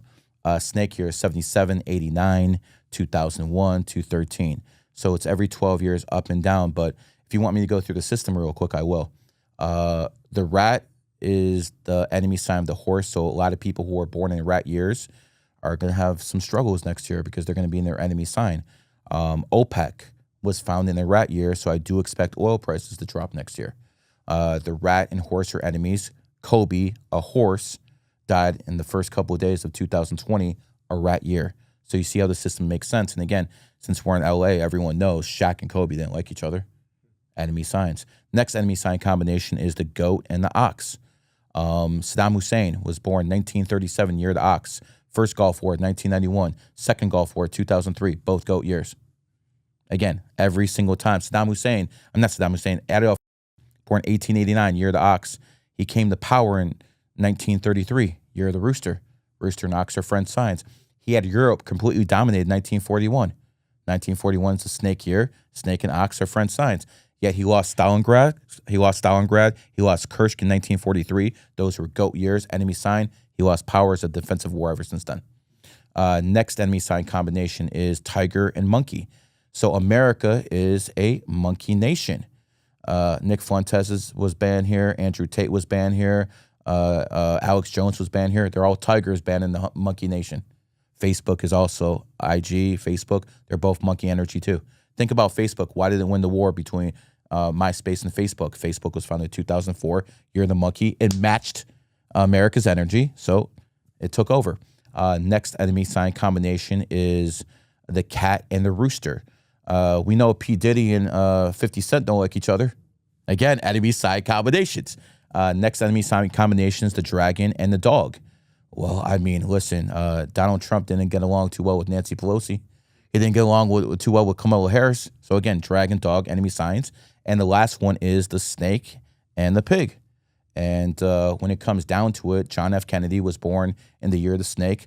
He said he was going to destroy the CIA, and it looks like the CIA got him instead. Snake, pig, enemy signs. And the CIA was so on this that they made sure to call the invasion of Cuba the Bay of Pigs to insult John F. Kennedy, the snake. They knew exactly what they were doing. So that's the enemy sign combinations, and when people are in their enemy years, bad things happen. It is what it is, but it's a fair system. Think of it this way. 12 people are going down the highway speeding. One person can get caught. It's going to be the guy in his enemy year. Should you avoid certain pets if you're based on the year you're born? Good funky question, bro. If you're a dragon, don't have a dog. That's your enemy sign. And again, I love dogs. But as a dragon, no matter how much you love that dog, if you have I'll give you an example. One of my students told me this. Her next door neighbor was Jehovah's Witness. And, Jehovah's Witness, that's a whole different level of crazy when it comes down to it. It is what it is. And she was bedridden for about 3 months. And she got a dog right before she got bedridden. So even though she loved that dog and that dog loved her, she was a dragon, and being around that dog made her sick. And my numerology student didn't have the heart to tell her because she's Jehovah's Witness. She believes this is all witchcraft, so she can't learn, and she had to suffer because of it. As a snake, I don't eat pork. Now, I don't remember I told you about that. Now, most people don't eat pork or bacon because they're Muslims or Jewish or something to do with that. Me and you, we can't eat that stuff. It's literally poison to us. Why? Because the pig energy is enemy to the snake. So if you eat enough of that shit, it's gonna make you very sick. It's like your enemy energy. It's like your kryptonite, bro. You can't touch it. Anything to do with pork products is extremely evil. So, I could say it's haram to, shout out my Muslim friends out there, but the reason I don't do it is because it's my enemy sign. I won't wear certain brands because, like, I have a Rolex right here, okay? Rolex was found in the snake year. I'm a snake. That's why I wear it. Not because, oh, look, there's watches more expensive than this, but AP was found in the pig year. You will never see an AP on me because it's bad energy. I have a Coach bag on. Shout out to Coach, but the reason I wear it is because it's snake. So I'm a snake, and I have nothing but snakes around me, snake energy. I moved to Florida 2023. You didn't know who I was before I moved to Florida, but I moved to Florida, found in 1845, the year of the snake, because it matches my energy, and whoop, went right up the... And that's exactly, I keep telling you, you should move there, because you move there, you're going to blow up even more. Because you're going to be in your own energy. That makes sense? Yeah. Is there any other pets that would make any sense? Like people born in pig years should have a pet snake, listen, obviously. If you're a cat, you probably shouldn't eat chicken. What year are the cats? 99, 87. So people who are cats are like the psychologists in life. They're also really, really selfish people, man. Michael Jordan is the best example of a cat. This dude will play psychological mind games on a different level. He would go up to the opponents right before the game. What's up, dude? How you doing? Shake hands. Let's have dinner after the game. Then the game starts, it just destroys them. And it psychologically fucks them up. But that's what cats do. I remember his coach one day said, "Yo, Mike, there's no I in team." And he's like, "There sure is a me in that motherfucker, though." That's how cats operate. It's always themselves right here. So cats should obviously not eat too much chicken. Shouldn't raise chickens or roosters and stuff like that. Obviously, if you're a horse, don't have a rat as a pet. But who the hell has a rat as a pet? If you're a rat, don't eat horse meat. But obviously, I'm talking to the Chinese at that point. What does it mean when you have the same birthday as a family member? When two family members are born on the same day, based off my research, it means they have a past life connection. So maybe it's your mother or your father this lifetime, but maybe you were their mother or father last lifetime. So that's usually what I see when people are born on the same day. They usually have a past life connection. And then how can you use numerology to find your soulmate? Do you believe in soulmates? Oh, yeah. Here's the interesting part. I have done readings with many people, and they're with their soulmate, and then they found their soulmate from their past life. And that is such a difficult position because you love this person, and all of a sudden you meet someone, and you have these feelings out of nowhere, and they're your soulmate from a past life. That's torture, bro. That is absolute torture. But yes, I do believe in soulmates.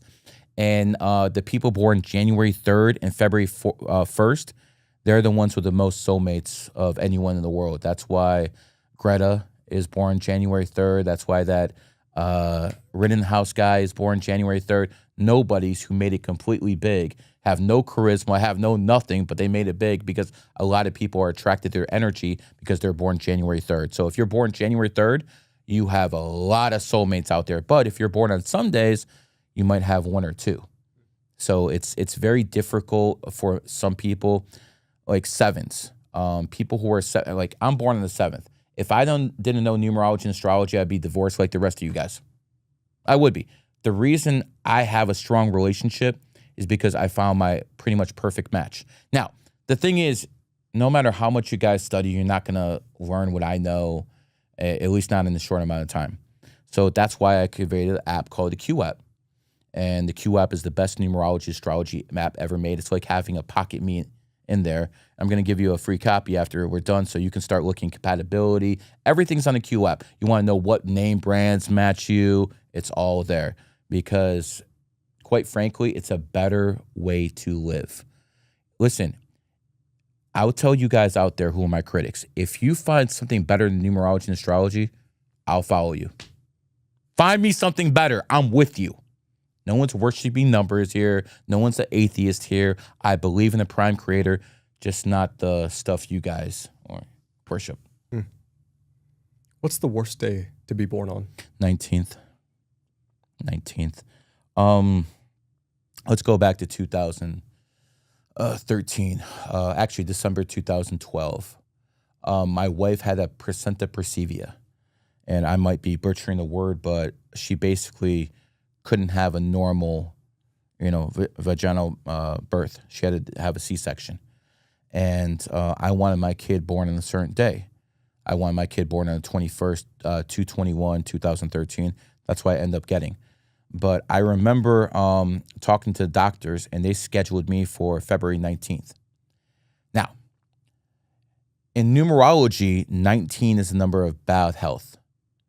It's not a coincidence they called it COVID-19, which didn't do quite as much damage as the 19th Amendment, but, it is what it is. So when you look at the number 19, a lot of people born on the 19th, and when you put up this video, you're going to see the comments of people born on the 19th basically verifying this. They have a lot of health issues. Hearts, lungs, something's there. It's always something there. And it's a higher, and I'm not saying every single person, but a higher percentage of people born on the 19th have health issues, especially when they're young, compared to anyone else. And I remember arguing with the doctor for about 1 hour saying, no, she's not having her pregnant. She's not going to have a baby on the 19th. And I didn't tell him I'm a numerologist and astrologer back then because no one knew what it was. Can you imagine? Like, even now it's somewhat taboo, but back then no one knew anything about it. So I told him it was against my religion. Whatever. I just made it up and stuff like that. But I got my way. Long story short, the day of the birth, you get a special badge as a parent that you can go into the room with all the babies. And there was one baby that was in real bad shape there. It was an incubator, lungs, everything. So I asked the nurse, what day is that baby born? She's like, oh, I can't give you that information. And I saw a family member come in. What day is that baby born? February 19th. So because I knew numerology and astrology, I possibly saved my child from having a whole bunch of health defects. I personally believe 19 is a number of bad karma from a past life. I believe if you have born on the 19th, and again, this might not go for everyone, but a high majority of people, if you're born on the 19th, you did some fucked up things in your last life, and now it's time to pay the piper. What's the significance of the number 0? Amplifier. So if you have a 0 next to a 1, it amplifies the 1. They have a 0 next to 20, it amplifies it. So 0 is like an amplifier in my mind. What number has the most demonic energy?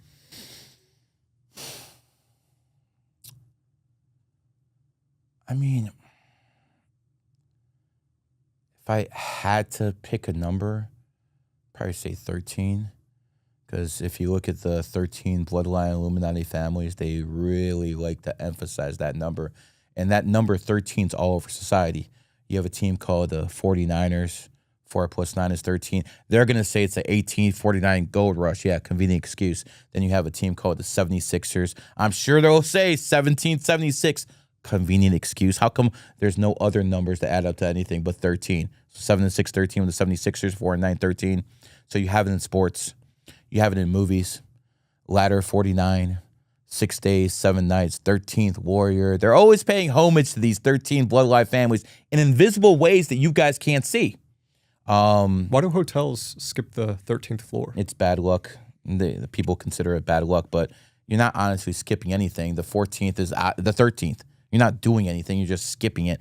I'll put it like this.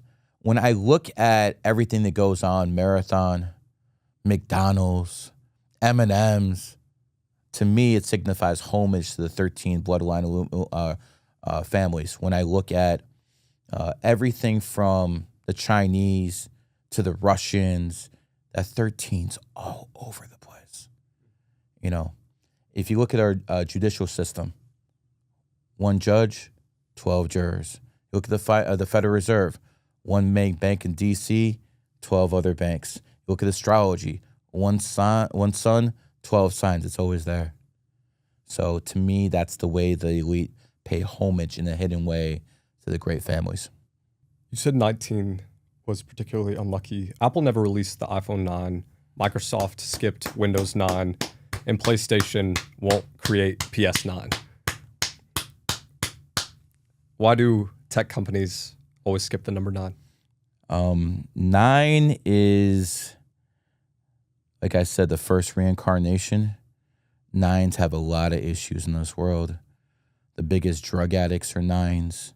I remember about 15 years ago, I just used to, I never did drugs in my life. You know, I only smoke weed, so no one's going to accuse me of anything. I don't even drink alcohol, haram.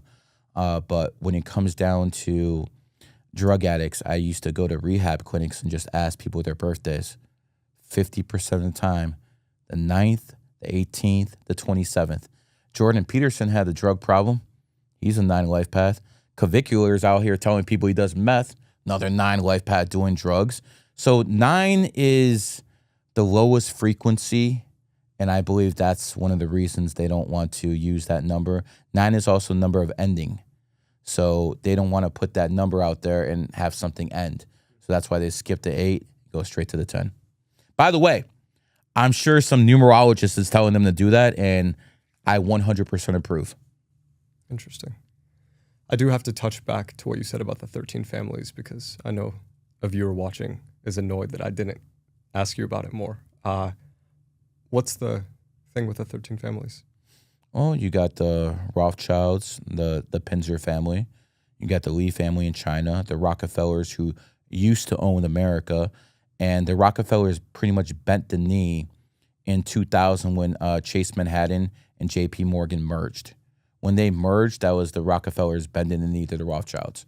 Also, when Barack Obama took office, that was the Rothschilds' boy taking out the Clintons, who Bill Clinton is the illegitimate son of a Rockefeller. So, you know, you have the Rockefellers and Rothschilds always battling, but the Rothschilds are way more powerful. So there's 13 families. I'm not going to go through every single one of them. Were they in the Illuminati originally? Did they start it?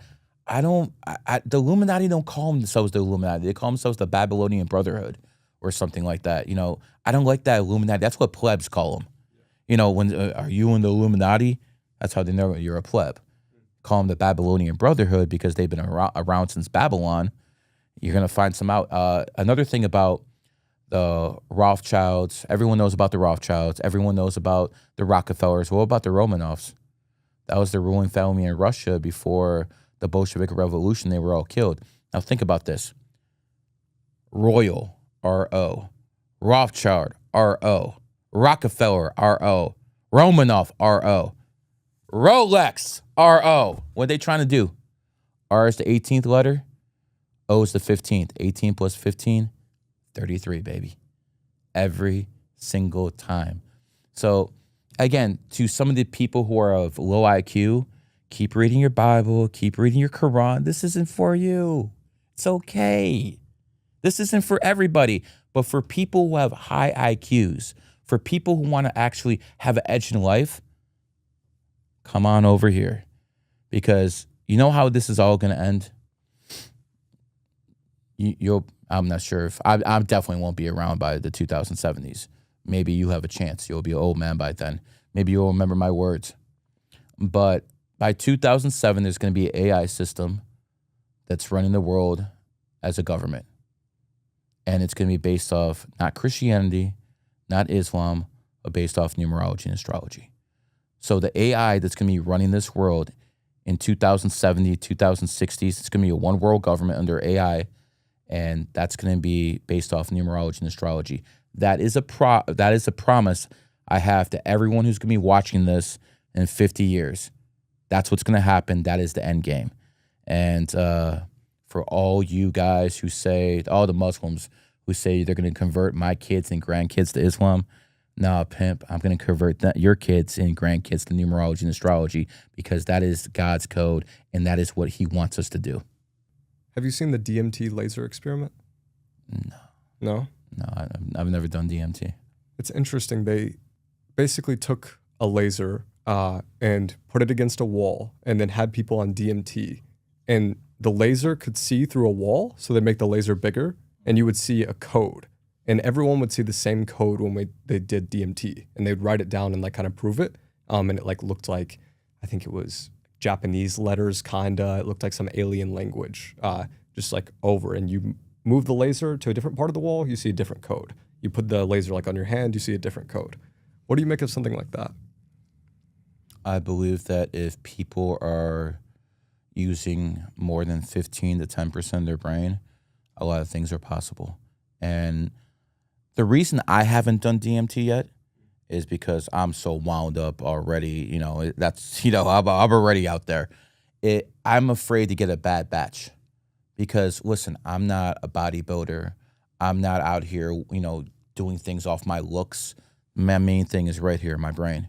And I don't want to damage it in any way. So that's why I haven't done DMT, because I'm scared of getting a bad batch. But if I knew the stuff was pure and was real, I'd take it. So, and I do believe things like that are possible if you unlock your brain. Is it safe to fly on the 29th? Okay, that's a good question. The worst day to fly is on the 11th and 29th because there are a lot of accidents that happen on the 29th. Now, I'm going to try to explain this to the public. Say there is a 0.0001% chance that you could get in a crash on any other day. It'll be 0.001 that will happen on the 11th or 29th. I'm not saying all plane crashes. There's plenty of planes that were flying in the air today that didn't get in any accidents. But that's just the most likely day something that could happen, because the 11 energy fucks with electricity. 11, EL, electricity, EL. So it fucks with electricity in 11 days, and that's sometimes why you have crashes with planes. Listen, if you guys really want to do the research, you'll see a lot more cars break down on the 11/29 as well. It's just you notice it when it's a plane because people die. Have there ever been any scientific studies on numerology? In the QEP, we've basically broke down the numbers to such a point where it's irrefutable evidence that numerology and astrology work. I challenge everyone to put their Qurans, Bibles, Torahs down for at least a month and just go through numerology and astrology content and see how it affects your life. And you're going to see the stuff works. That's my challenge to people. Again, call me an idiot, but the richest people in the world are using numerology and astrology. I literally told President Donald Trump that he'd be president of the United States in 2016 before he won. I was on Michael Savage, a big time guy back in the day, said President Trump would win. I said President Trump would win this time, and I said in 2020 they'd steal the election from him. I saw all of this stuff. Donald Trump is 3-0 in elections. Hopefully it's 2028, Donald Trump too. I'm ready to anoint him for another president. I really want the United States people to understand Donald Trump is the exact guy we need in office, because if we have a weak, pussy little bitch, it's not going to look good for the Chinese are going to rip us apart. Do you think JD will beat Gavin Newsom? I think Marco Rubio, as of today, has a better chance than JD Vance. But listen, I need to be careful what I say, because the people who fund me are in the same circles who fund JD Vance in different ways. But JD Vance has not earned my vote yet. Neither is Marco Rubio. As a matter of fact, if Donald Trump doesn't run, I might run.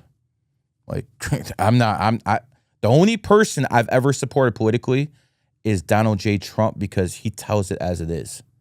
No matter if you like him, if you don't, he's going to be honest with you. He said, get the fucking Somalis out of here and send him back to his fucking shithole. It is what it is. So I only have loyalty to Donald Trump. No one else has earned any of my political loyalty. And if Donald Trump's not running, I will seriously consider running myself. Why do you think Gen Z women are obsessed with astrology, particularly? Oh, the astrology they do is the Libra, Leo. So I didn't bring up too much that you're a Cancer. I'm not saying that stuff isn't real. I'm just saying it's not as effective as the numerology and the Chinese astrology. As for why the Gen Z women are into it, because it probably has more truth than anything else that has been told. That's why I would encourage all the Gen Z women who are into the Capricorn and the Cancer. And again, that stuff's real. I'll give you one example of what's very real in Western astrology. Every sign has a position and power point in their body. For instance, Pisces, right here in the feet. You give a Pisces woman a massage, she's open like 7-Eleven. I mean, they love foot massages, and they also have issues with their feet. Pisces women tend to be very sensitive, and they need to be around water for their mental health. After that, you have Taurus. Taurus basically covers the neck area. The neck right here. So if you're a Taurus guy or a Taurus female, you need to get neck massages. That's how it works. Aries, the god of war, but it also covers the face. You're going to notice that a lot of Aries women have beautiful faces. They might have a plain Jane body, but an absolutely beautiful face. And the Aries are really good at starting things, not too good at finishing them. After that, you have Gemini. Now, listen, Gemini is the best sign to prove numerology supersedes astrology, because you probably know Gemini is a sign of communication, right? I'm sure you heard that before. Gemini is also the third sign. As we talked about before, 3 is the number of communication. Communication starts with C. C is the third letter. So if you know what a number 3 is, you know what a Gemini is. Gemini's area is right here. So, for instance, guys, if you're out there and there's a Gemini girl you like, you always go up to her and you touch her. Find an excuse to touch her arms. That's really going to get in her. That's her G-spot. You'll notice that a lot of Geminis have a lot of tats on their arms and stuff like that. They're all tatted up. And Gemini is also the arm rules the Gemini area. So you'll notice that Nolan Ryan, a Gemini, threw the fastball harder than anyone else. You'll notice that Michael Vick and John Elway could fucking bomb that shit because they had that strength in their arm. You'll notice even Gemini women are fucking ripped and muscular in their arms. That's one of the ways you could tell it's a Gemini woman. Cancer. So with a Gemini woman, you can go up like this and touch their arms and, do something. A Cancer is right here. So here's the one good thing about Cancer women. They don't need breast implants. They're pretty voluptuous over here. Same thing with a guy. That's their G-spot. When it comes to a Libra is the butt area. Leo covers the lower back area. And here's the thing about Leo women. If they have money, 0 chance they'll be faithful. Madonna, J-Lo. Like if a Leo woman has money, 0 chance she'll be faithful. If she's poor, she might. But if she has money, forget about it. It's not happening. Virgo. Virgos are the ones usually with the 6-pack. So obviously I'm not a Virgo. But when it comes down to it, Virgos usually have the 6-packs right here. And their G-spot is right here. So they love getting their bellies massaged and stuff like that. Capricorn. Capricorns are kind of prude. And that's why the best thing for a Capricorn, I'll show you right here. If you want to turn a Capricorn woman on, then it's pretty much this. Don't get mad at me for telling the truth. That's what Capricorn women are. Aquarius women, they're right here in the calf area. So if you see this plain Jane woman with these huge muscular calves, usually an Aquarius. Now, how does this translate to everyday life? Michael Jordan, Vince Carter, some of the best jumpers in the league, right? All Aquariuses. Sagittarius. Sagittarius covers the thigh area. Those are usually the people with the big muscular thighs. The women, they usually cross their legs. You see a nice little sweep right here. Sagittarius women are usually very tall and they're very blunt. Listen, if you don't want the truth, don't ask a Sag, because they will tell you exactly what they think. And lastly, Scorpio. So if you want a Scorpio woman, you got to basically dominate her with your eyes. You literally got to look at her and dominate her with your eyes. And there's only one sign that can dominate a Scorpio, and that's a Capricorn. The Scorpio women, I'm not going to call them, but sex is a very, very big part of their life. What's kind of the theory there with like the body part correlation with the sign? It's just I think it has something to do with the planet Earth itself. That's because, to me, Chinese astrology is about the Earth and the physical body is about the Earth, but the planets are more the Western astrology. For instance, Capricorn is Saturn. That's why Saturn is such a restrictive planet. When you look at Jupiter, that is Sagittarius.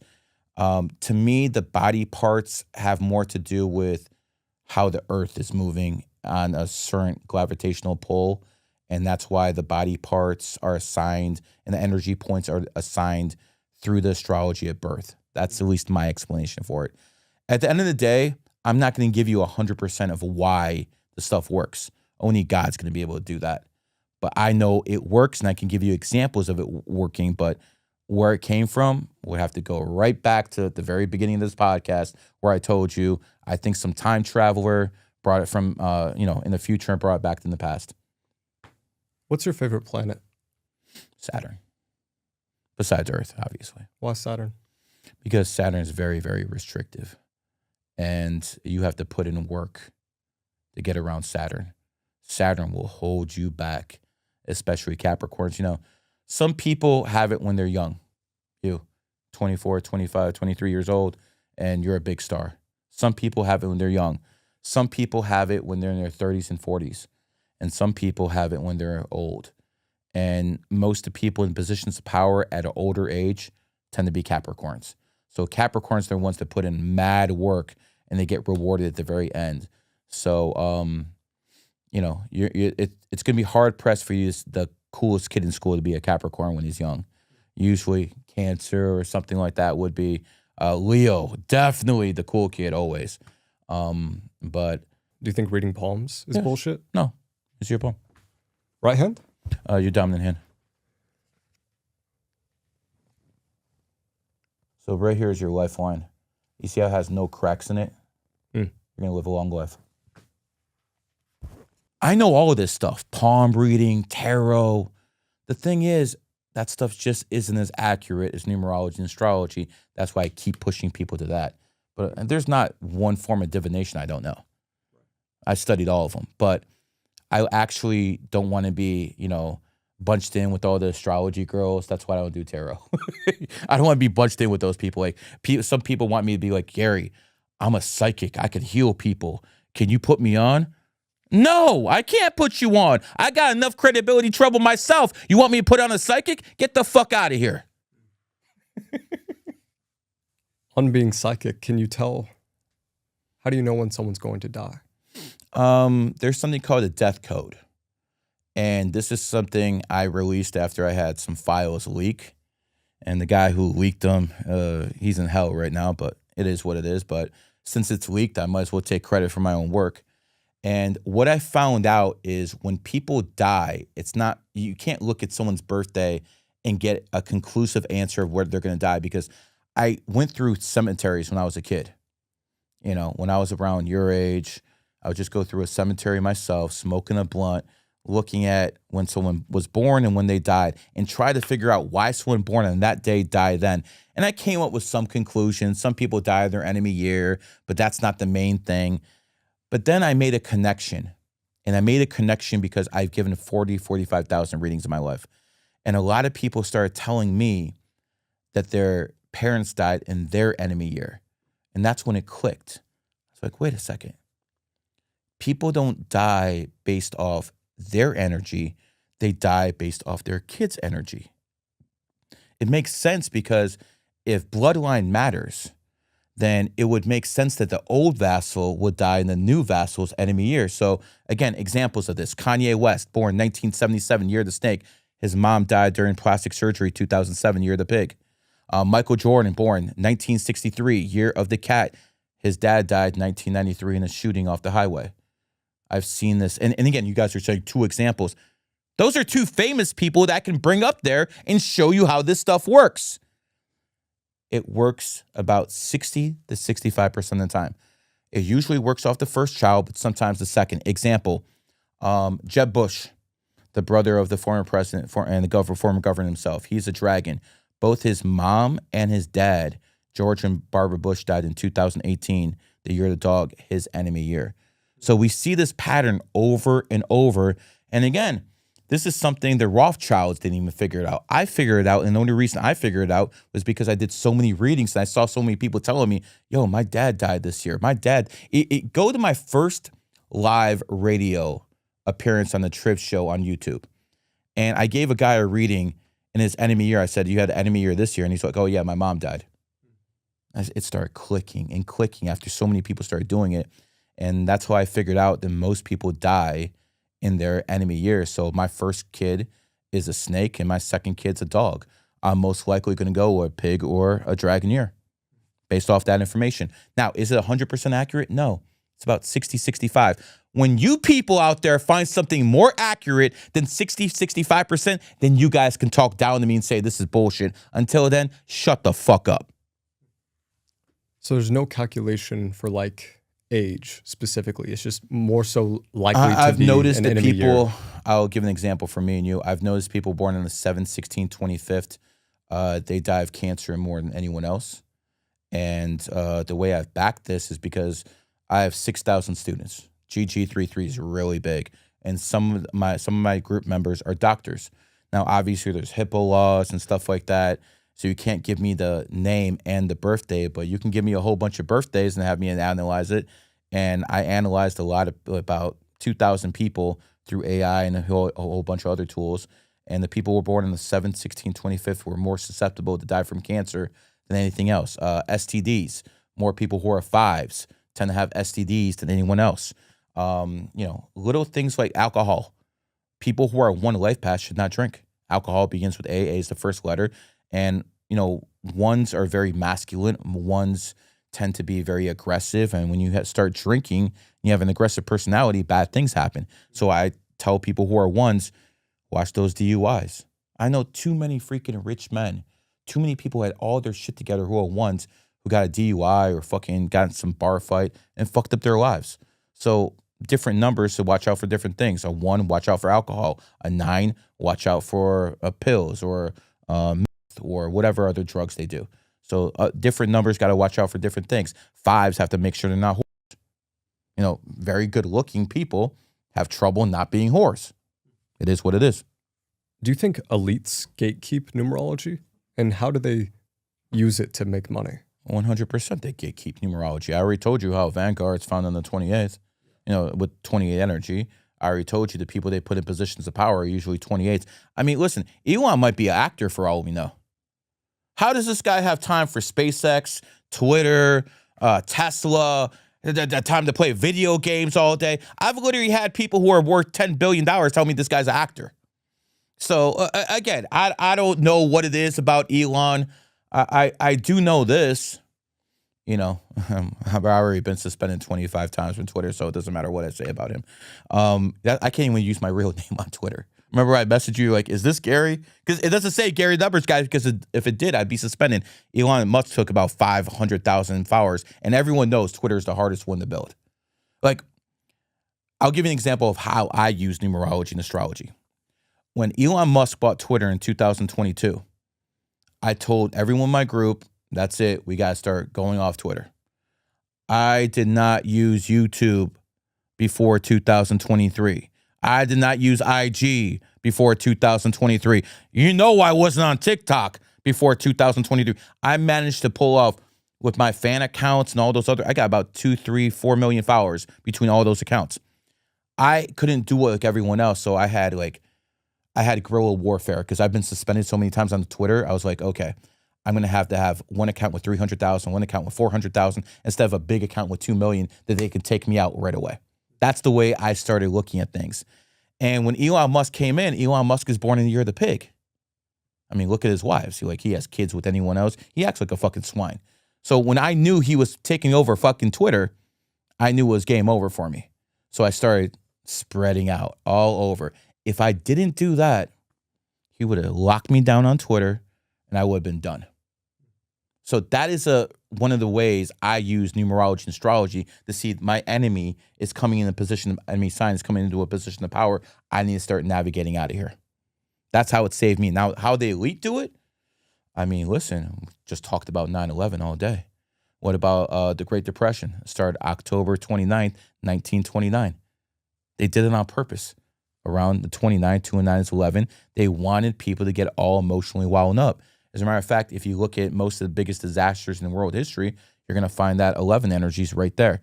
Why would the elite end World War I on 11/11 at exactly 11 a.m. They ended World War I. They were still firing bullets at each other at 10:55, but 11 they stopped. Why? Why? Because you can't have peace under 11 energy. By ending the war on 11/11, they guaranteed World War II. Notice they didn't end World War II on 11/11. They ended, Nazis surrendered on 5/2. We haven't had World War III since. Even though a lot of people said, when America attacks Iran, it's coming. I don't see any war. Do you guys? Maybe it's over here. Yeah. What's the most painful decision numerology forced you to make? When I was younger, I listened to a lot of rap by Tupac. That was my favorite artist when I was young. Again, I'm an old man and shit. So I listened to Tupac a lot. And then I realized that Tupac was born 1971, year of the pig. I can't be listening to that type of shit. You know, I can't be driving Chevys. That's a pig car. I can't be wearing APs. I can't eat bacon. Oh, I love bacon, bro. Like when I said that, I saw you were in pain because you like bacon. I had to give that shit up. Painful stuff. I remember before I got married, one of my buddies owned like a Charlie Subs. And I was in there, and one of the baddest bitches I ever seen in my life walked through the door. I'm talking to her, got the number, got everything. Yo, my parents out of town. I'm about to, what year are you born? Oh, a pig year. Nice. Soon as she left, I went like this to her number, threw in the trash can. That would have been an unwanted baby. See, I knew that because Charlie Sheen, born in the year of the snake, married Denise Richards, born in the year of the pig. They look like a perfect couple. Not so much. And now Charlie Sheen's 18, 19-year-old daughter is doing OnlyFans. Yeah, that's what happens when you have kids with enemy energy. So, yeah, I've had to pass up women, had to pass up things I like to do because of numerology and astrology because it told me that was the wrong thing to do. So, yeah, passed up pussy, something Tate would never do. How about something that was particularly painful for you to learn about numerology? I'll be honest. It was painful for me to learn when I was your age. I wouldn't have any real money till I was in my late 30s. That was painful. I'm not gonna lie, bro. That was painful as fuck, knowing that I knew more than everyone else, had all this knowledge. I still couldn't push myself to get past that finish line until my numerology was at what age I could take over. Like, I started GG33 in 2011 because that was the first 11 universal year. I knew I couldn't make my big run until 2023 because that was another cat year to match the energy. Remember, GG33 is more famous than me. Gary the Numbers Guy is famous, but GG33 is more famous than me. I elevated the group above myself, something a guy like Nick Fuentes would never do. I elevated the whole group. Has he elevated the groupers above himself? No. So I elevated the group above myself, and it was very painful for me to know that no matter what I do, I wasn't going to get that bag until I was in my late 30s. That was very painful, but I had to do it. Had to live like a pleb for a while, and now I've got multiple. I got 8 figures now, so I'm good. I'm not most of my guys who I'm friends with are billionaires. Like, I literally advise some of the biggest billionaires in the game, and what do they ask you about? When they should sign contracts for their companies, what's a good day to start a LLC or a C corp. I have one guy who's very politically connected. He puts a whole bunch of politicians' birthdays in front of me and says, who will serve me best? So, Did they use numerology to name their companies? yes, through me. I'll give you an example. Berkshire Hathaway is 100% numerology. So if you look at the initials of Berkshire Hathaway, it's BH. B is the second letter. H is the 8th, 28. Coca-Cola, Capital Club, Cardone Capital. Well, first of all, Luke Belmore, he's one of those guys. I'm not a fan of his, but Luke, I had his brother on my podcast, and I got it out of him. You saw that clip. I got it out of him. I'm like, he named Capital Club because CC is 33. So he tried to use it in a little slick-ass way. But I called him out. See, the problem with the guys like Luke is he will gatekeep numerology. He will use it, but he won't tell you he's using it. So to me, that's kind of fraudulent. I tell people what I do. I'm a numerologist astrologer. That's what you're going to get. But there's too many people out there, Andrew Tate, a whole bunch of other guys who are using numerology and astrology. Even Nick Fuentes is using numerology and astrology. He will sit here and tell you, oh, I have no faith in the numerology. It works, but it's against God's plan. Why did he start his paywall on 7/28/2025? Why did he start his paywall on the 28th? Why did you start your paywall on the 28th, knowing 28 is the number of wealth? I mean, I used to manage Zerka. That's one of his best boys. Sneeko knows all about this stuff. That's one of his best boys. This guy is using numerology and astrology just like Luke, but they won't tell you anything about it because they want to gatekeep the stuff themselves. Me, I'm honest. I tell you what I do, and they call me the devil. It is what it is.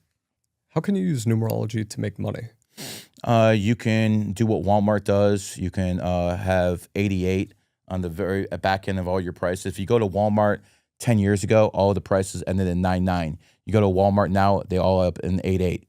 People know what they're doing. How many times have you seen that 28 price tag now? That price tag of 28's all over the place now. No one knew anything about it last decade. But since I spread the information so much, directly the most, indirectly to a lot of people too, now the number is all out there.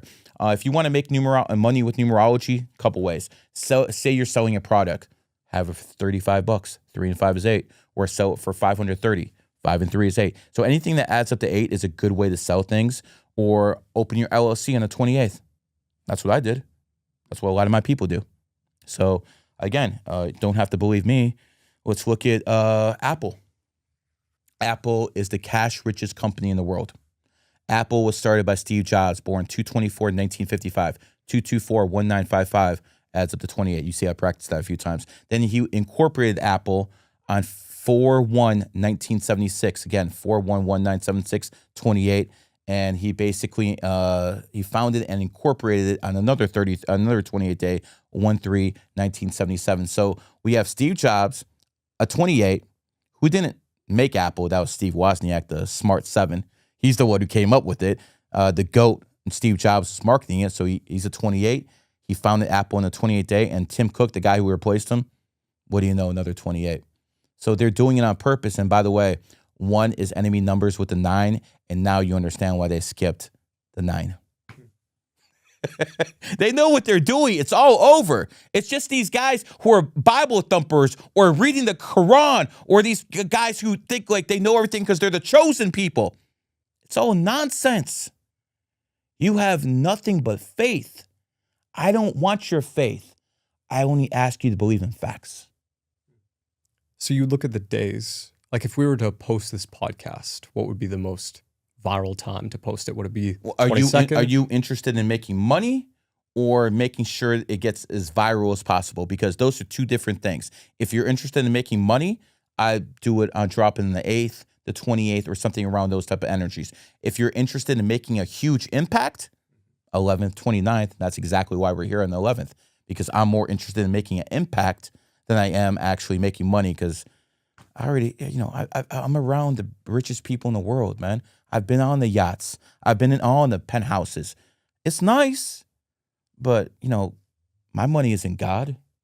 When I was a local celebrity in Cleveland, Ohio, ESPN came to me in 2015, and they told me flat out, if I apologize for not supporting gay marriage, they'll put numerology on the map. I get to go on ESPN. I told them to go fuck off. And they put up a hit piece on me in 2016. Put in the number 22, Cleveland, ESPN. You'll see the hit piece that ESPN did on me about some crazy numerology guy in Cleveland, Ohio, who sees all these numbers coming. They're basically trying to talk shit to me, and it's fine.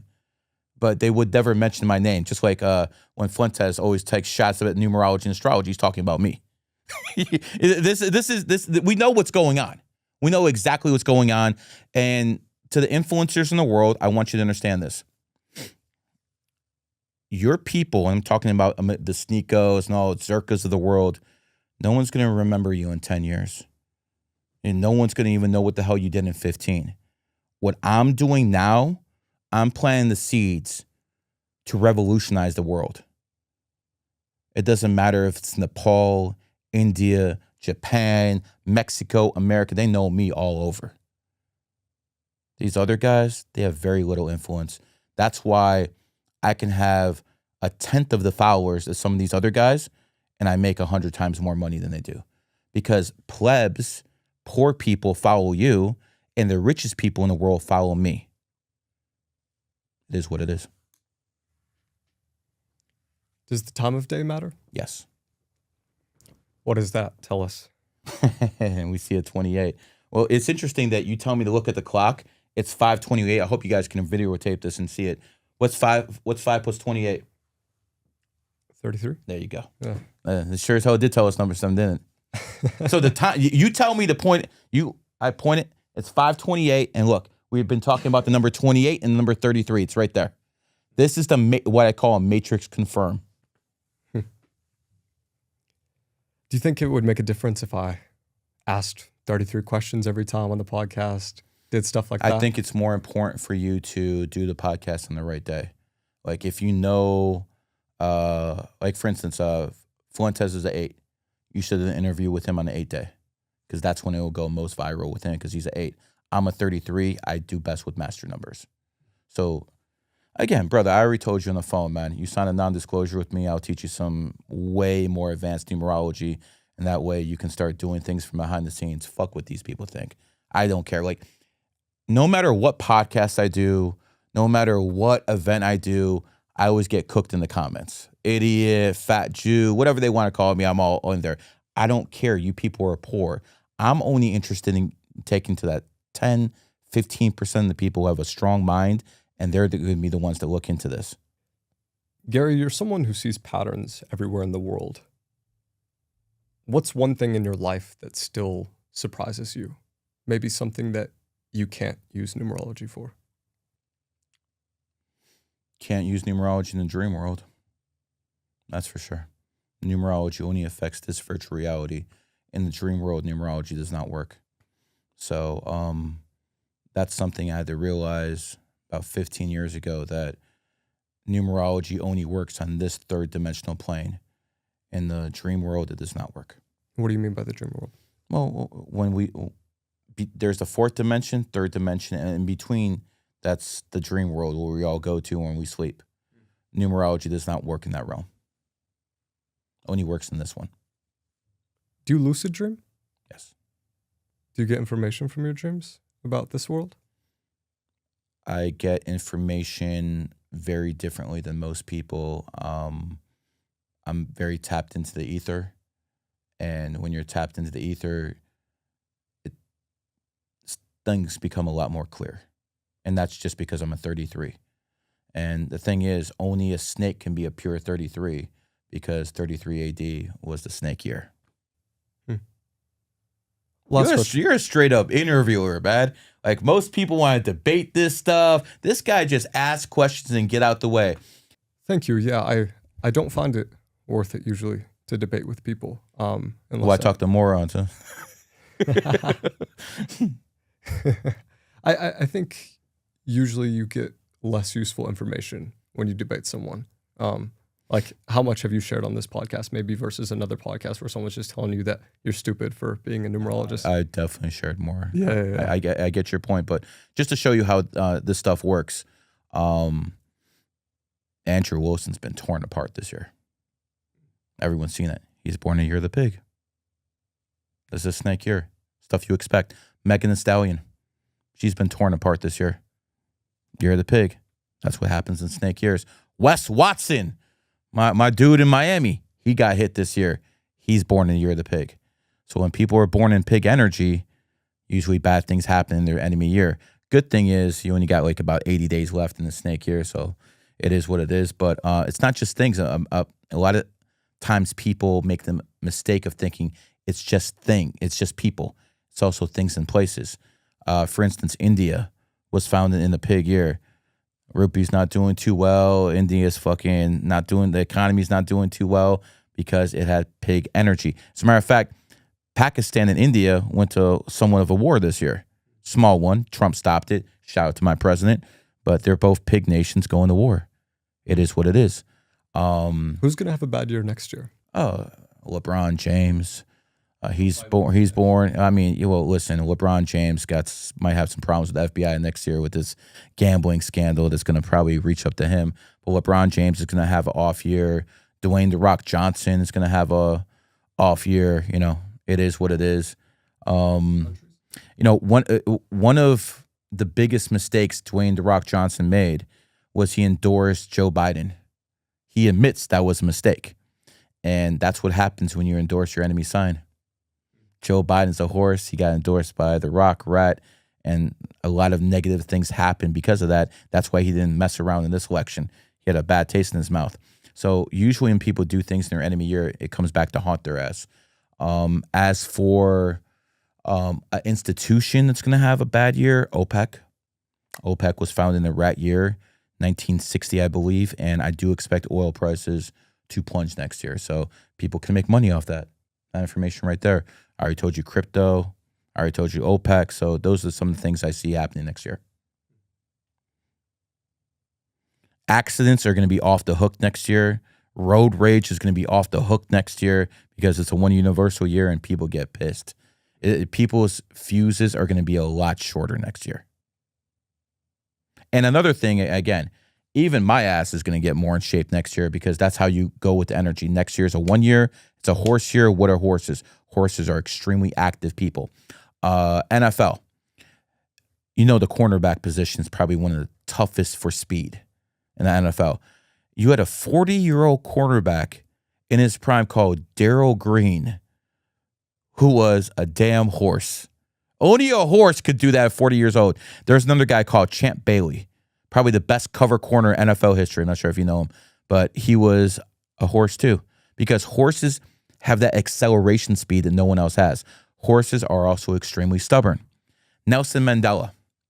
Nelson Mandela was in jail for 7 years when the authorities came to him. And they said, listen, all you have to do is sign this contract that says you renounce violence and you're free to go.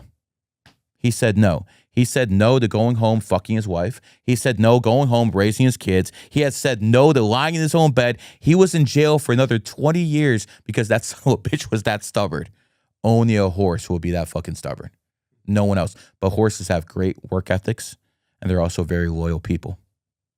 I want to ask, do you know Asho Speed? I do. When's his birthday? He is an 11 life path.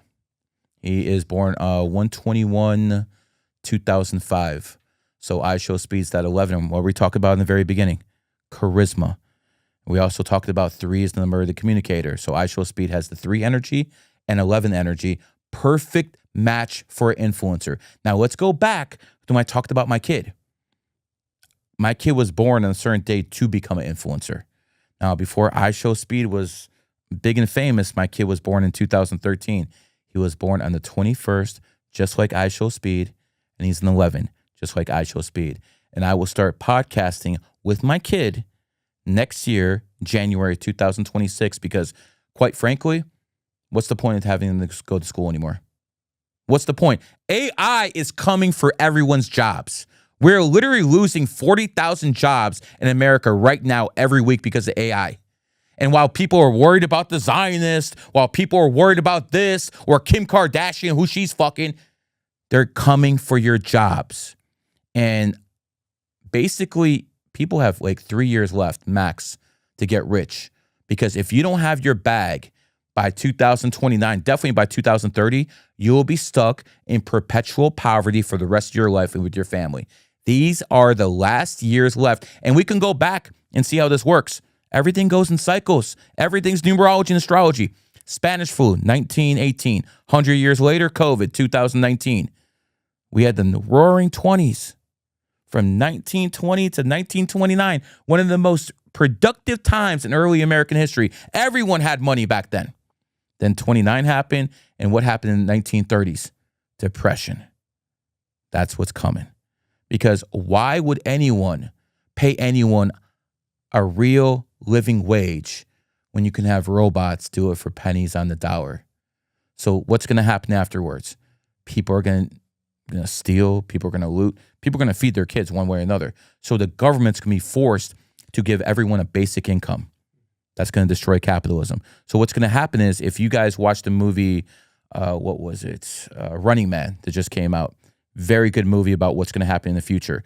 You're going to have gated communities for the rich people, and then outside there's going to be poor zones where you're going to have AI robots, all sorts of stuff. And for all these people who are like going to quote history, like, Gary, when the wealth inequality gets so bad, the poor people usually riot and they kill the rich people. That's usually what happens.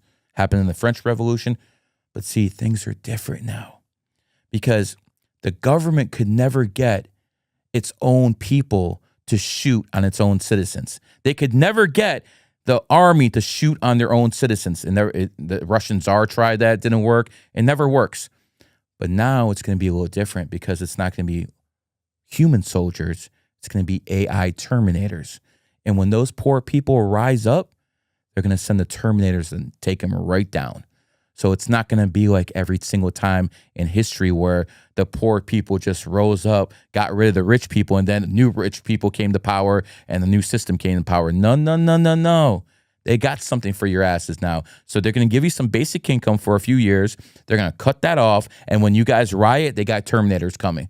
They got all this stuff figured out. And I'm telling you exactly what's going to happen. And you guys are going to look at this tape within 5-6 years. And you know what you're going to say? Everyone saw this coming. That's usually how it works. Do you think it's a key focus of those in power to not allow any uprisings? Like, let's say the years 2010 to 2025 now. Like, one of their key agendas is make sure no one has any uprising until we get AGI. Can we talk about that? Yeah. Okay. They knew AI would replace people. And they knew the people would not be happy about it. So they made sure to get people vaccinated. And a lot of those people who are vaccinated won't be around for that transition. These people plan ahead. Remember what I told you about the Schofield Bible in Israel? It took 40 years. Well, the there to make sure people got something. And I'm not going to be like all these other guys say, it's going to kill you right away. No, if you're supposed to live till 80, the vaccine is going to take you out at 65. If you're supposed to live till 55, it's going to take you out at 40. It's going to shorten your life. They prepared. What did the Georgia Guidestones say? They want 500 million people in a perpetual balance with nature. We got about 6-7 billion now. A lot of people in the elite's eyes. They don't need us anymore, pimp. They needed us to build cap. When the Civil War started, it wasn't because white people grew a consciousness. Oh my God, we got to flee all the black people. That's not what happened. You can't have a middle class unless you have capitalism. And the middle class is the strongest economic engine for a capitalist society. So what happened was they got rid of slavery because 95% of white people in the South were all poor, because why would you pay them a living wage when you got slaves? So they got rid of slavery. They had to start paying people living wages. The economy went up. Capitalism taking more people out of poverty than any time in world history. The Chinese got 600 million people who rose up through capitalism, even though they call themselves socialism with Chinese characteristics. Get the fuck out of here. They do a lot of capitalism over there too. The thing is, they don't need capitalism anymore. They already built all the infrastructure in the world, and now they have AIs. So when Donald Trump says he's going to bring manufacturing back to the United States, it's not going to be humans. It's going to be robots. One of my billionaire friends, he just came back from Iowa. I can't mention his name, but he came back from Iowa, and he's like, Gary, do you know what a dark factory is? I'm like, no, I thought it was, some kind of orgy shit. And he's like, no, a dark factory is a factory that needs no lights because all the computers and machines are the only things that are working inside. So there's no more humans there. At some point, all our jobs are going to be at risk. Not so much yours, because you have a personal brand. It's going to be very, very difficult to replace you because you have a personal brand. And that's what I tell most people to do. Go out there and try to build a personal brand within the next couple of years. Go out there, learn AI before it destroys all of us. Because right now, if you learn AI, you still have the possibility to become a millionaire in the next couple of years. And it's sad. It's really sad because obviously you made it, but most people your age haven't. And unlike me, they didn't have 10, 15 years. They got a couple years left. It's not fair, but it's the reality of the situation. So you have to go out there and make your bed, because if not, your kids and grandkids are going to be in perpetual poverty. What do you think of IQ? I think Ashkenazi Jews have the highest IQ level. And I would say that the next group up there are either Chinese or white. The thing is, white people are more creative. If you look at all the technologies, from airplanes to cars to radio to internet, it was pretty much all white people. So you have to say their IQ level is right here. And the reason we have a quote unquote white genocide is because the people at the top of the food chain don't want any competition. They're not worried about the people in the Middle East. I'll tell you that much right now. They're only worried about a certain group of people because that's the only group they can challenge them. And that's why the white population went down from 30% of the world population 100 years ago to 8%. And all they had to do was pass women's suffrage. That's all they had to do. Because think about it. The white men gave the white women rights to vote. And what happened? They went from 30% to 8% of the world population. That's just facts. Don't get mad at me because I presented facts. And let me tell you something else about our forefathers. I love to give this example.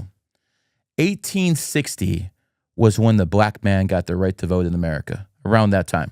The racist white folks in 1860s decided to give the black man the right to vote, someone they thought was 3/5 of a person, over their own women. The black man got the right to vote in America 60 years before the white woman. Were they really racist or were they sexist?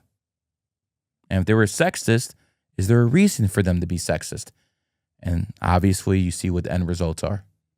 And you can go about IQ, you can talk about culture, but at the end of the day, the stuff that's going on in this country right now with this 3 baby daddies, baby mama, you can't build a society on this. This is pure trash. Which is why I agree with the Christians and the Muslims. We need to go back to a nuclear family, because the nuclear family is the only thing stopping us from being dominated by the government. Because when you don't have a father, you don't have a mother, who steps in? Big daddy government. And you know what the absolute end game for these people are? To take the kids at birth. Once they take the kids at birth, there's no more rebellion, ever. They brainwash them at that age. That's why America is so important, because we have something called freedom of speech in this country. I can go around saying, and this and that. You can't do anything about it. They can call me a K. You know what that slur means? I have to take it. I have to take it because free speech matters more than people's personal emotions or whatever they believe.